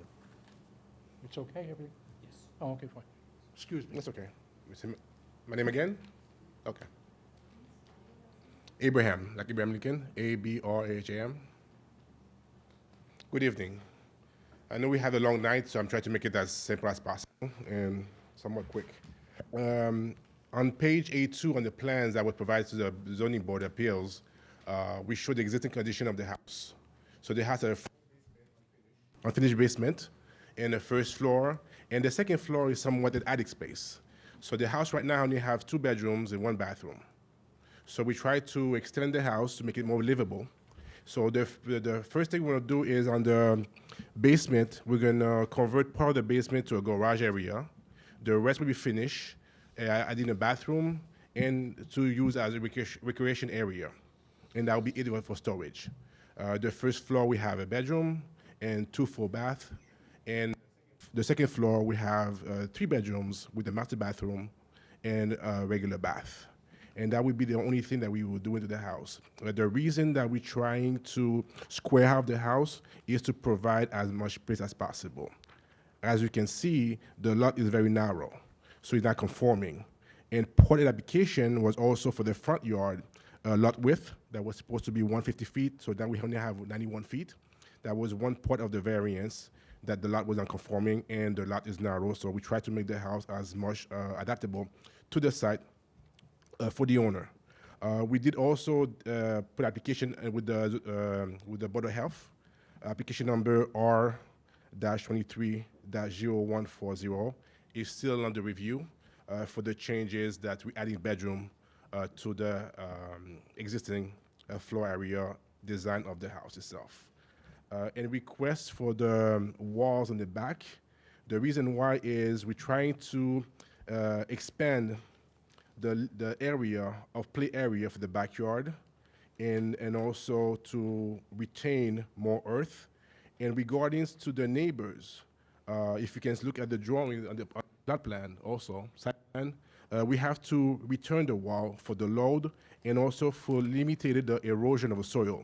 So we don't make sure that the water, the drainage, stay within the footprint of the lot and try to gentle the slope so in the future there will be no erosion to the neighbor's house. The main concern was the neighbor on the east side of the lot. His house is about 15 feet away from the property line, and we are at 27 feet away. So that's the reason that we have the design here right now. Any have questions? Thank you. Anyone on the board have any questions on this application? No, thank you. No. Planning? No, thank you. Mr. Chairman, Sabrina? DEW has the following comments. The subject parcel is located with the boundaries of the town's local waterfront revitalization program. It is the recommendation of this department that the BZA withhold any decision pending the issuance of an LWRP consistency determination from the planning department. Therefore, no decision will be made tonight. You understand? Yes. Be no decision tonight whatsoever. Okay. Okay. That's it. All right, is there anyone in the audience like to be heard on this application? Sir, come on up.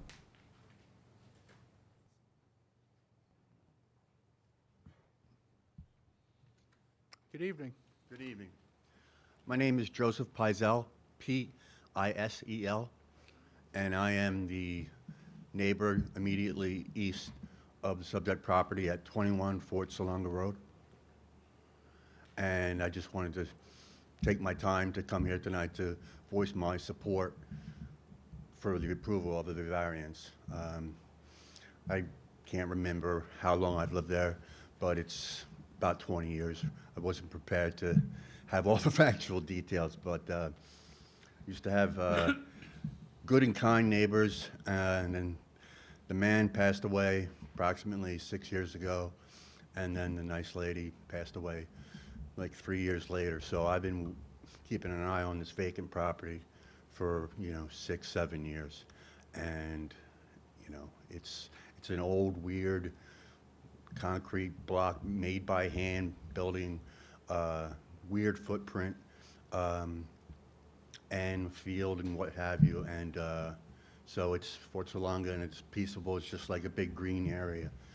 So once it finally got sold and I met Mickey and his family, they seemed like good and decent people, and I was pleased that we were going to be able to, restore and improve the natural beauty of the Fort Salonga area. And then work started with site work and grading, and then everything stopped. And so for 29 weeks, there's been no activity, and there's nothing more than my wife and I would like is to see the continuation and the improvement and beautification of that building into something that is modern and aesthetically pleasing and landscaped and beautified to increase property values and, you know, be good neighbors. Okay, thank you. Thank you. Anyone? Come on up, sir.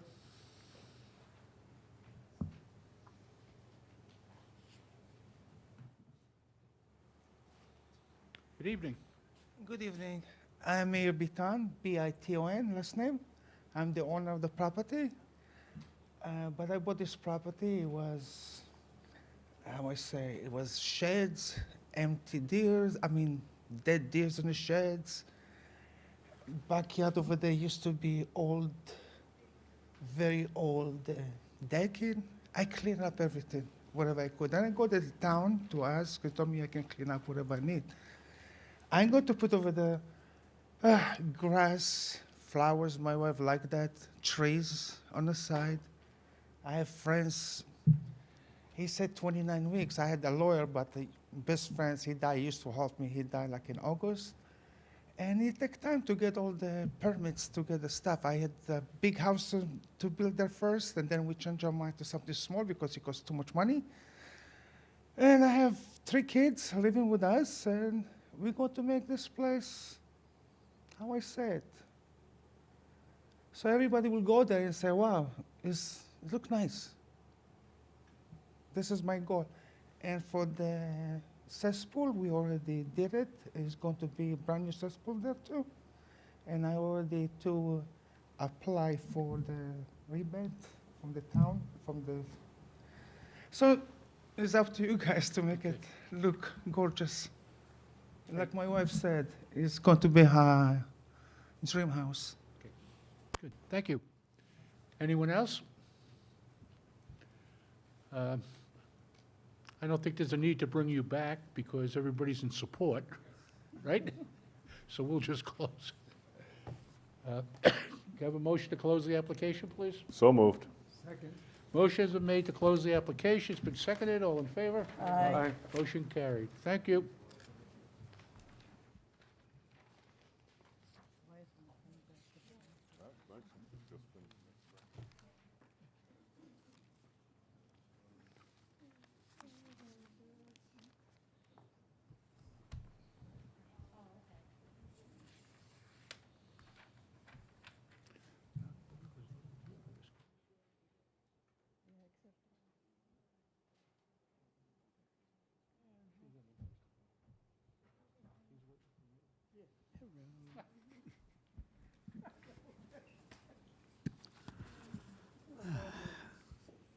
The next case on the agenda is case number 18883, Tom Rule Tuzel, 92 Fort Salonga Road, Fort Salonga.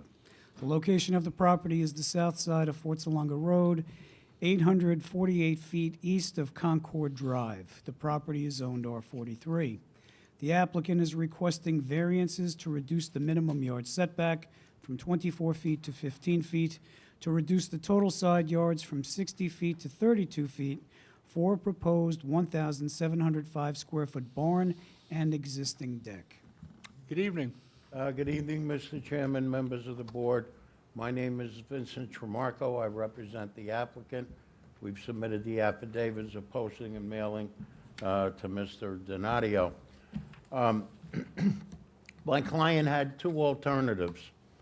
One is to try and rebuild, I don't know if you have a picture of that ramshackle, built prior to zoning barn, or knock it down and build a new barn meeting all code requirements, except for the fact that since it's new and the property is so narrow, we are asking for side yard variances in order to build it in the exact same place that the existing barn is there now. So we're not changing anything, and I think it's much better to start from the beginning, build it according to code. It's not asking for height variances, it's not asking for any other variances other than let us build it in the same place that the non-conforming barn was built probably in the 40s or the 30s.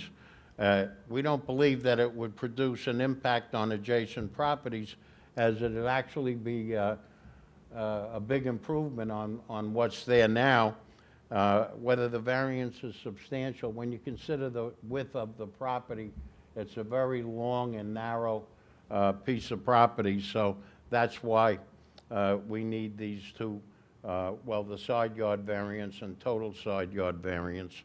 Again, the barn is the exact same size as the existing barn. Whether it have an adverse effect on the environment, we're not doing anything other than building a barn. There's no plumbing, there's no heating in it. Whether the difficulty was self-created. When my client bought the property, the barn was on it, and it was on it, as I said, probably the 40s or the 30s. So we thought this was the better alternative. Knock it down, build it new, but we're asking the board to let us build it in the exact same place that it was built when the requirements weren't as weren't as they are today. So we ask the board for its favorable consideration. If you have any questions, I'd be happy to answer them. Anyone on the board have any questions on this application? This is the same application we heard for the structure in the back a couple months back? Is this the same application for that structure in the back? No, no. You already granted that. I know, but that, the same property. Oh, the same property. I recall there were several things that needed to be done on the previous one that we granted. Has that all been completed? Yes. Yeah, actually, that, if you're asking about the structure in the back. Yeah, there was Okay. there was a gate. Yeah, and also the building department went there and inspected. There was a concern whether there was habitable, people were living there and so forth, and they came back. Lorenzo from the building department said nobody's living there. It's just that. That was my concern. I just remember there was quite a few open Right. items. Thank you. Planning? Just for the board to be aware, yes, this is the same property previously reviewed by the board. The 6,000 square foot garage in the back was approved by the board. However, the garage does still have an open permit. It's still awaiting a CO. In fact, I believe I was told at the end of last week that the permit had expired and needed to be renewed by the applicant in order for the applicant to have the property inspected and then go for the CO. Additionally, there was a second application, which is still pending on the back of the agenda. I don't know what the status of that is. I know it was for existing structures on the property. So at this time, I don't know if there is in fact permits or a pending CO inspection that's going to be done for them. So just to bring you to speed. All right, thank you. Sabrina? Chairman, DEW has the following comments. The large number and extent of the requested variances, combined with the substantial variances previously granted for this property under case number 18222, raises concerns regarding the potential for over-intensification of use of the subject parcel. Additionally, we wish to consider information presented by the applicant, as well as any comments received by the public prior to making a recommendation to the board, so therefore no decision will be made tonight.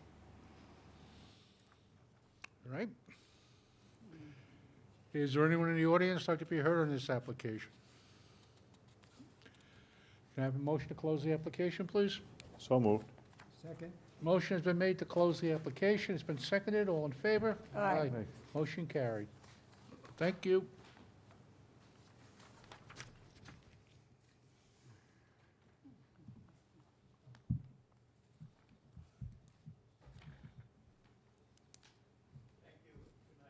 Good night.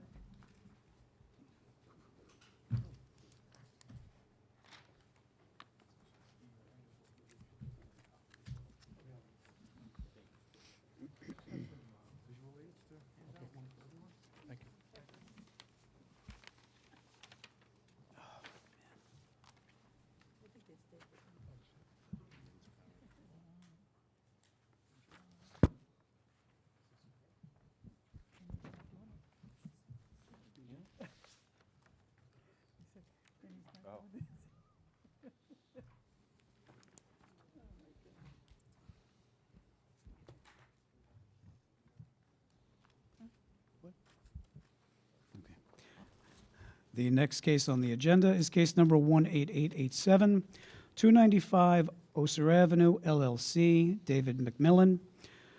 The location of the property is the south side of Oser Avenue, 701 feet west of Adams Avenue. The property is zoned LI.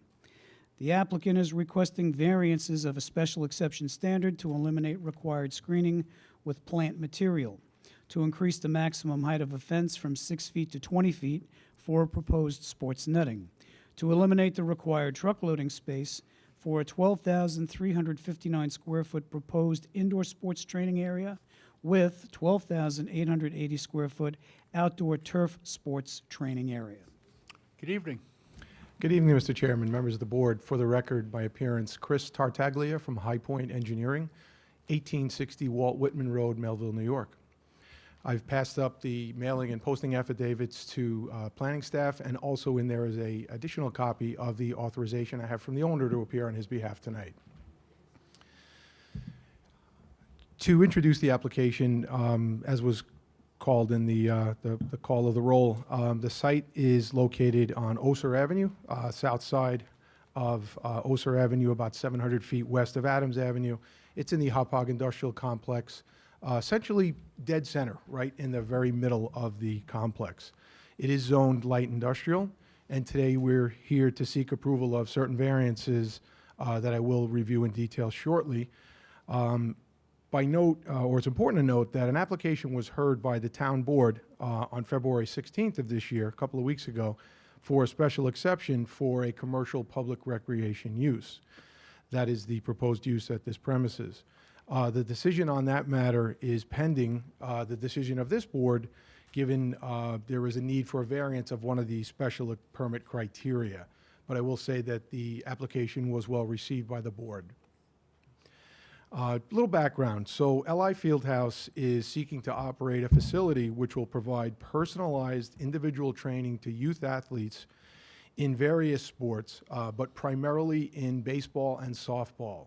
They will also provide some training in lacrosse and soccer, but their primary focus is baseball. The training will take place both indoors and outdoors. Really a key difference in this facility, which is deemed a public, commercial public recreation as compared with others, I think is appropriate here. Most of the board members here may be familiar with the sports arena located in St. James, probably a quarter mile, half a mile east of here. This, although it falls into the same use category, it's going to be very different in that this facility will focus solely on individualized and small group training for youth athletes. There will be no competitive games. There will be no leagues using the facility, no birthday parties or other events held. There's no stands or bleachers for anyone to watch the training that's going to happen there, and there'll be no food or drinks offered. So this is purely, focus is on specialized individual and small group training for youth athletes. Just a little bit of information on the property and the surrounding area. As I mentioned previously, the site is located basically in the very middle of the industrial park, and it's surrounded by uses, manufacturing office and industrial uses that are commonly found in the park. Notably, the nearest residential property is over a half mile from this facility to the north. The site contains 53,197 square feet, or just under 1.2 acres. The existing building is 14,849 square feet and is not proposed to be modified or expanded in any way. The building is situated close to the westerly lot line, as indicated on the screen here, roughly 5 feet from that westerly lot line, and again is not proposed to be modified or altered in any way. The proposed modifications consist of the construction of a 12,880 square foot artificial turf field, which will be used for these training purposes as well. The outdoor turf field will be enclosed by 6-foot-high fence, black vinyl chain link fence with slats all the way around, and will also be enclosed by retractable safety nets that will be at maximum height of 20 feet, again, around the entire perimeter of this outdoor field. There will be lights affixed to posts that will be at a code-compliant 18 feet in height, and they will be directed directly downward onto the field to avoid spillage onto adjoining properties. Notably, those lights will be turned off when the facility ceases operations, which is at latest 8 p.m. By way of days and hours of operations, I think it's important to mention that, again, as indicated, because these are youth sports or students, they are basically in school during the week. So the weekday hours of operation here will be 4 p.m. to 8 p.m., short window. When the kids get home from school, they can come here and get their training. And again, they will close at 8 o'clock at night. Weekends will be more of a full day, anticipating 10 a.m. to 5 p.m. Again, I would just reiterate that the exterior lights would only be needed, of course, in times of darkness, and would only be used when the facility is open. So when the facility is closed, of course, those lights would be completely extinguished. And again, as we get into the warmer months, summer and spring, it typically stays light until 7 or 8 o'clock. So the utilization of those lights will be minimal, particularly during the week. Now I'll review the 3 variances that are requested that Blaise had already indicated. The first one is for the elimination of landscape screening to the west. And this is the special exception standard that we're here seeking relief from this board on tonight. So again, looking at the rendering here to my right, what we see here is a blow up of the actual field. So the L-shaped field here behind the building to the south of the building is actually shown in larger scale. The reason why we show this is because, as I mentioned previously, probably about 80% of the total amount of training that will be done here will be done in baseball, primarily pitching and fielding. What I've drawn on this diagram here is an actual regulation diamond. For those not familiar, baseball diamond has 90 feet base to base. So the dimensions of the larger part of this field will be 93 feet by 93 feet. The extra 3 feet is available to allow some room for the folks that are on those bases to not be up against the fence. The reason why those dimensions are important, again, because they are striving to train specifically in baseball, is that the property is somewhat narrow. And the issue that we have, just by way of a comparison here, that existing building wall there is about 90 feet long. I'm sorry, 88 feet long. So as you can see, next to that building, there is a 24-foot wide access aisle and then existing parking stalls running all along that easterly property boundary. If we were to move this field, because we need the 93 feet, if we were to shift this field easterly, we would then encroach on that required traffic access aisle, essentially creating what could potentially be a difficult situation for traffic and the folks that are parking there. So there has been discussion. I've just reviewed this pretty significantly with planning, and we understand the town does like to have landscape buffers and landscape features adjoining properties. But one of the things we would notice that that line of trees or that grove of trees that I show there, and it's also in the handouts that I gave to you in the first photo, you can see that there's a line of fairly tall, they're probably 40 feet tall pine trees that flank the west side of the property. Those trees are actually located just over the line on the adjoining property, on the neighbor's property.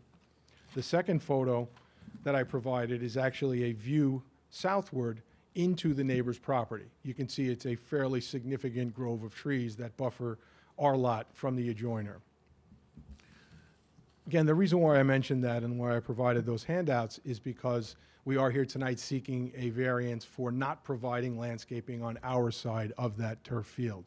However, we do believe that there are mitigating factors with that, specifically the existence of these very mature pines, again, in at least 40 feet, if not taller, and the fact that we do adjoin a commercial parking lot. This is not a residential home.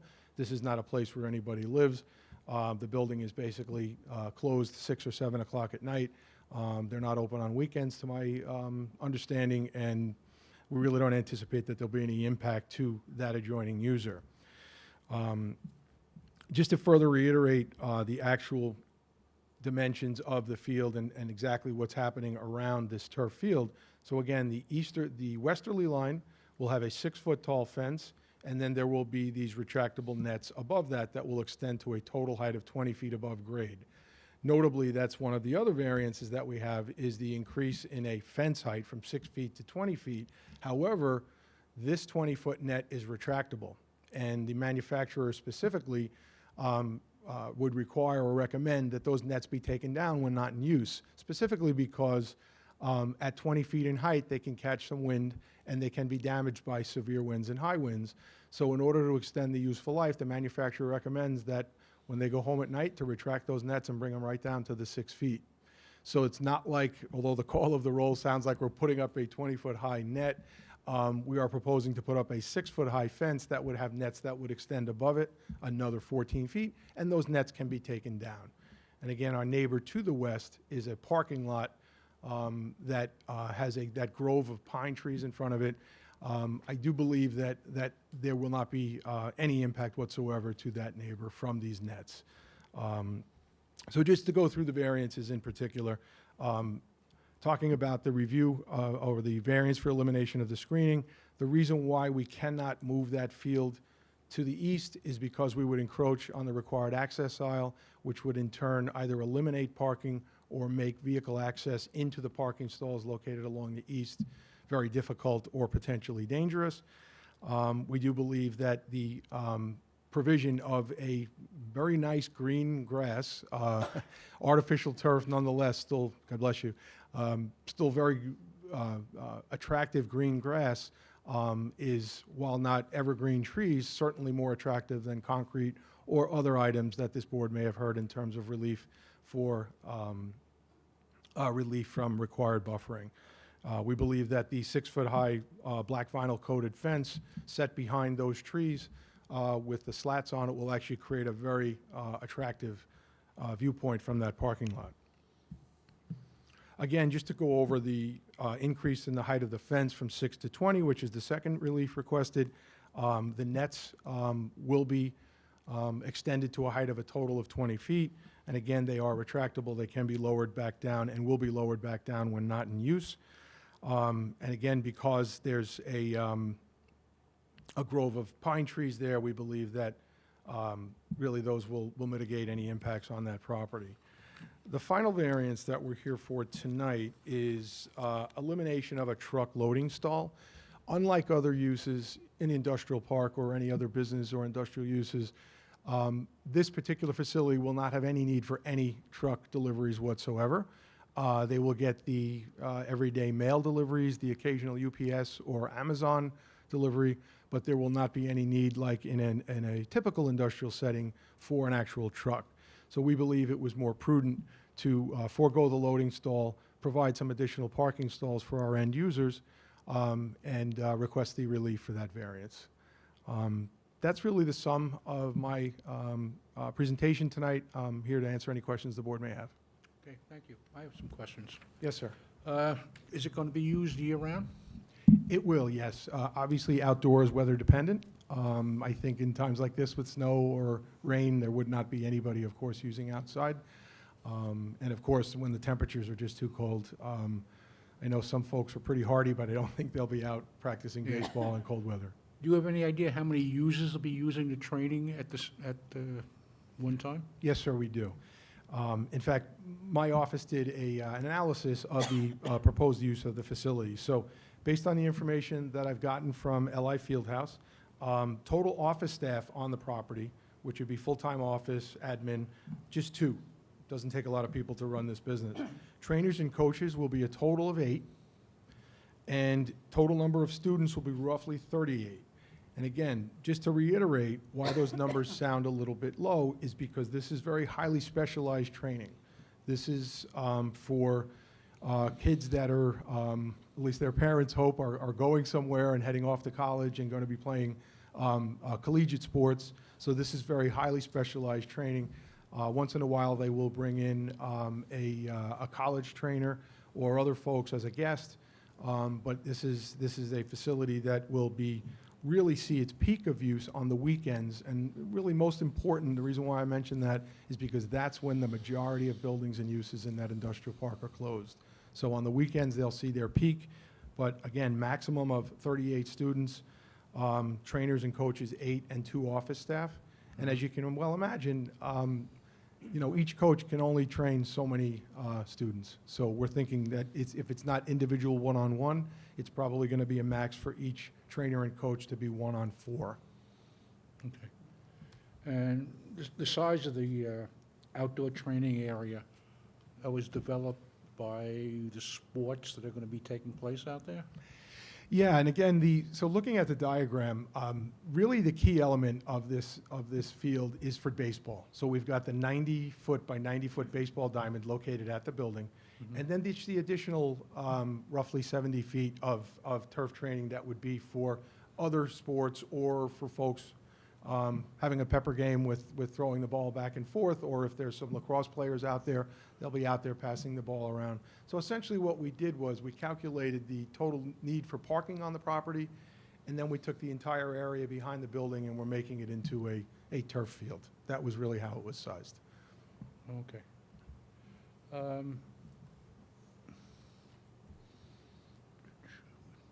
You said the lighting is going to be there, it's going to be shielded down? Correct. And the training area, that's for just the Long Island Field House itself, right? That association? Yes, sir. Won't be rented out for anything, or? Right, and that's the key difference with this use and the others that I mentioned, or the other that I mentioned. It is only for the students of the LI Fieldhouse and for the trainers. Okay. And do you think that 20-foot high movable netting, that's going to relieve any potential safety or damage concern to nearby properties? Yes, we do, and it's a great question, because we all know that a ball may go higher than 20 feet, but based on the manufacturer that we've talked to at facilities like this, this really isn't going to be used primarily for any kind of batting. It's not a batting cage where somebody could pop one up. This is really primarily for fielding and for pitching. There will be, of course, live batters there, but the key focus is to train pitchers and the fielding. So I was more concerned about the vehicles parked there if you're outside playing lacrosse. yeah, not so worried about the lacrosse. I think we can keep those more under control. And again, so they're not games. That's the key element here. So these are all controlled by the trainers. Right. So none of the students will be on their own, kind of just throwing the ball around. The trainers will be under control 100% of the time. So we feel that that's probably a pretty minimal concern, but nonetheless acknowledged. Okay, fine, thank you. Anybody else have any questions or concerns? The only concern I have is that western property line. Throwing that 20-foot fence right on the property line, obviously, the trees are there. Does that impact the trees? Also, obviously, not very considerate of the neighbor, putting a 20-foot high fence there. I notice there is about 1.5 feet that you could move it onto this property. If I add it up, you got 2 feet of, I guess, not really landscaping, but you have a 2-foot line in front of the parking. Then you have an 18-foot stall, standard 24-foot aisle, and then a 93-foot field.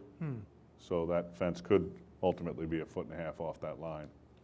Yeah, Mr. Tanzi, that's a good point. We could move the stalls down and sort of move that off. We could. I'm not sure what value that 1.5 feet is going to get to the neighbor. Not that how do you maintain it if there's a problem, if it, encroaches, if it damages their trees because it's right up against them, causes them to, lose limbs or whatever in a way. Right. I just think if the possibility exists and we can, why wouldn't we?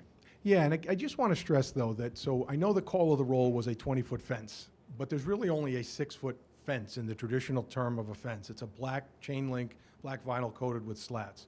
The net itself raises and lowers. So what we envision is when they come in at 4 o'clock, they raise the nets if there's anybody out on the field. And when they leave at 8 p.m., they lower the nets because, again, the manufacturer recommends the nets be lowered. If you get a windstorm at night, they don't guarantee those nets are going to be there in the morning. They can be damaged by wind. So I think that the use of the nets is going to be somewhat limited in that they are retractable, can come up and down, and then once they come down, they're completely hidden on our side of that fence. And traditionally, when you're looking at setting a fence up, where do we put it? We put that fence up on the lot line. So the fence is only 6 feet tall, which is what we would put in without a net. So I do think we've kind of mitigated a lot of those concerns. And again, a day like today, probably the rest of this week, this field's dead. Everybody's inside. It's Right. only going to be in the summer months. And again, in the summer months, you know, they're busy from 4 to 8. The lot next door closes at 6.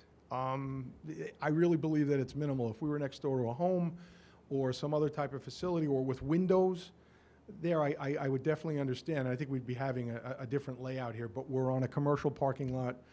I don't believe that really there's going to be too much concern for impact here on a net that's temporarily up and down. Okay. Thank you. Anybody else have any questions? Planning? All right, so I thank the board for asking questions. I appreciate it. I have a couple of my own, obviously. So one of the questions was about parking.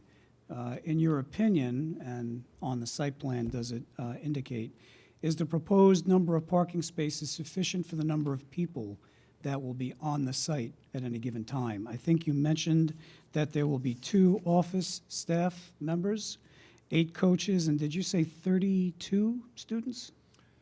38 in total, but 38. yeah, let me just back up. So just so it's clear to the board, we're not here for parking relief. We comply with the parking requirements. Now,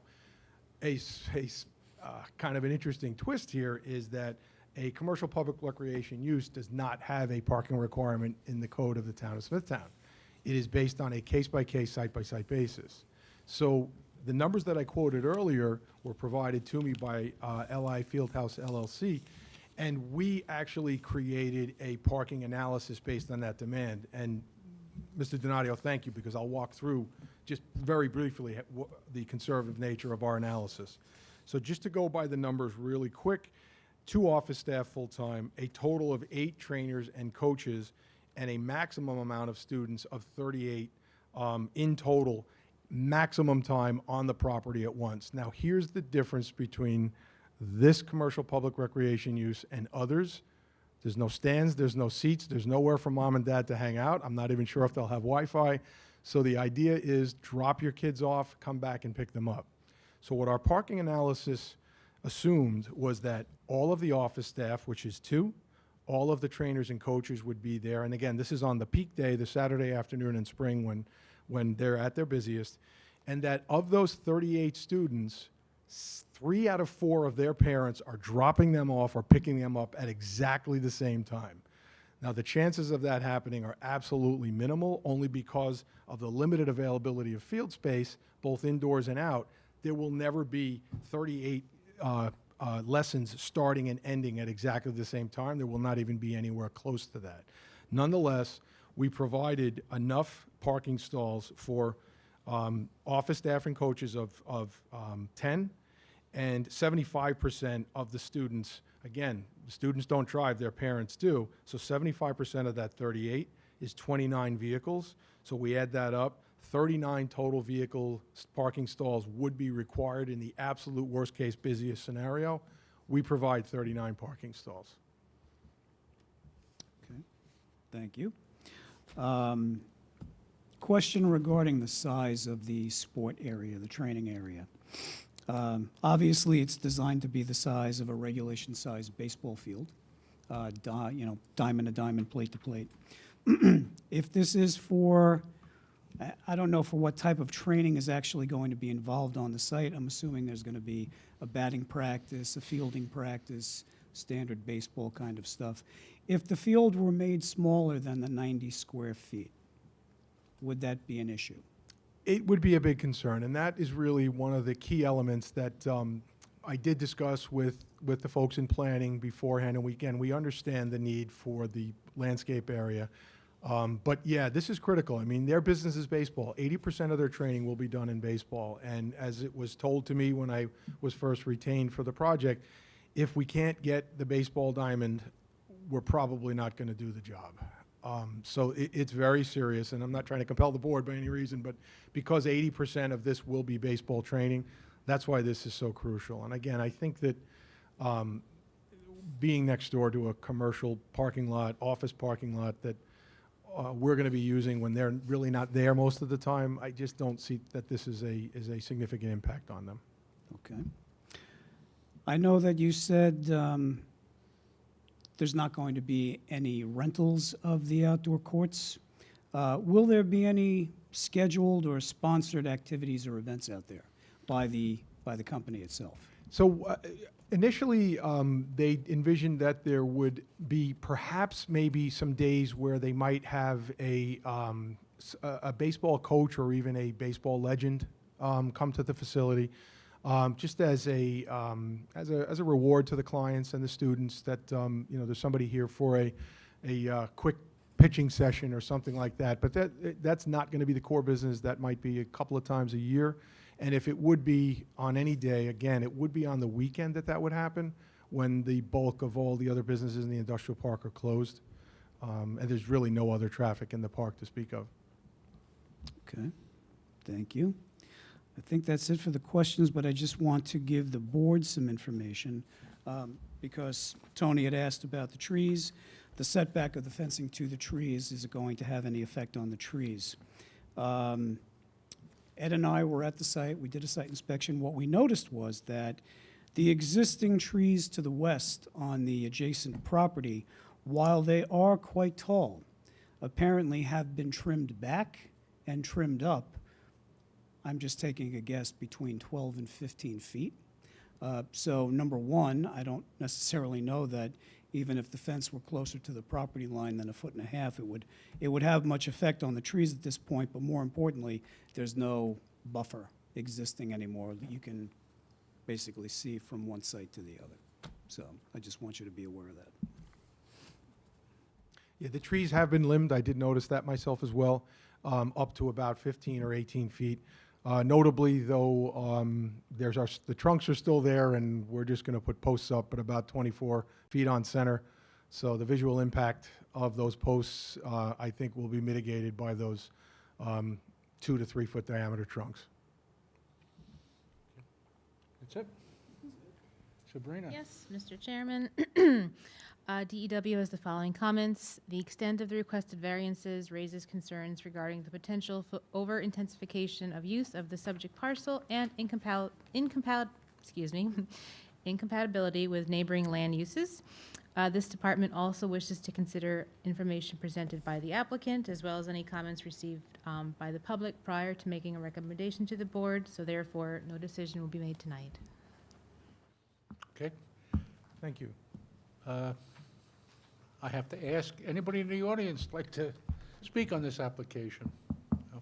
Can I have a motion to close the application, please? So moved. Motion has been made to close the application. It's been seconded. All in favor? Aye. Motion carried. Thank you. Good night. Thank you very much. Good night. Good night. And that concludes our hearing for tonight.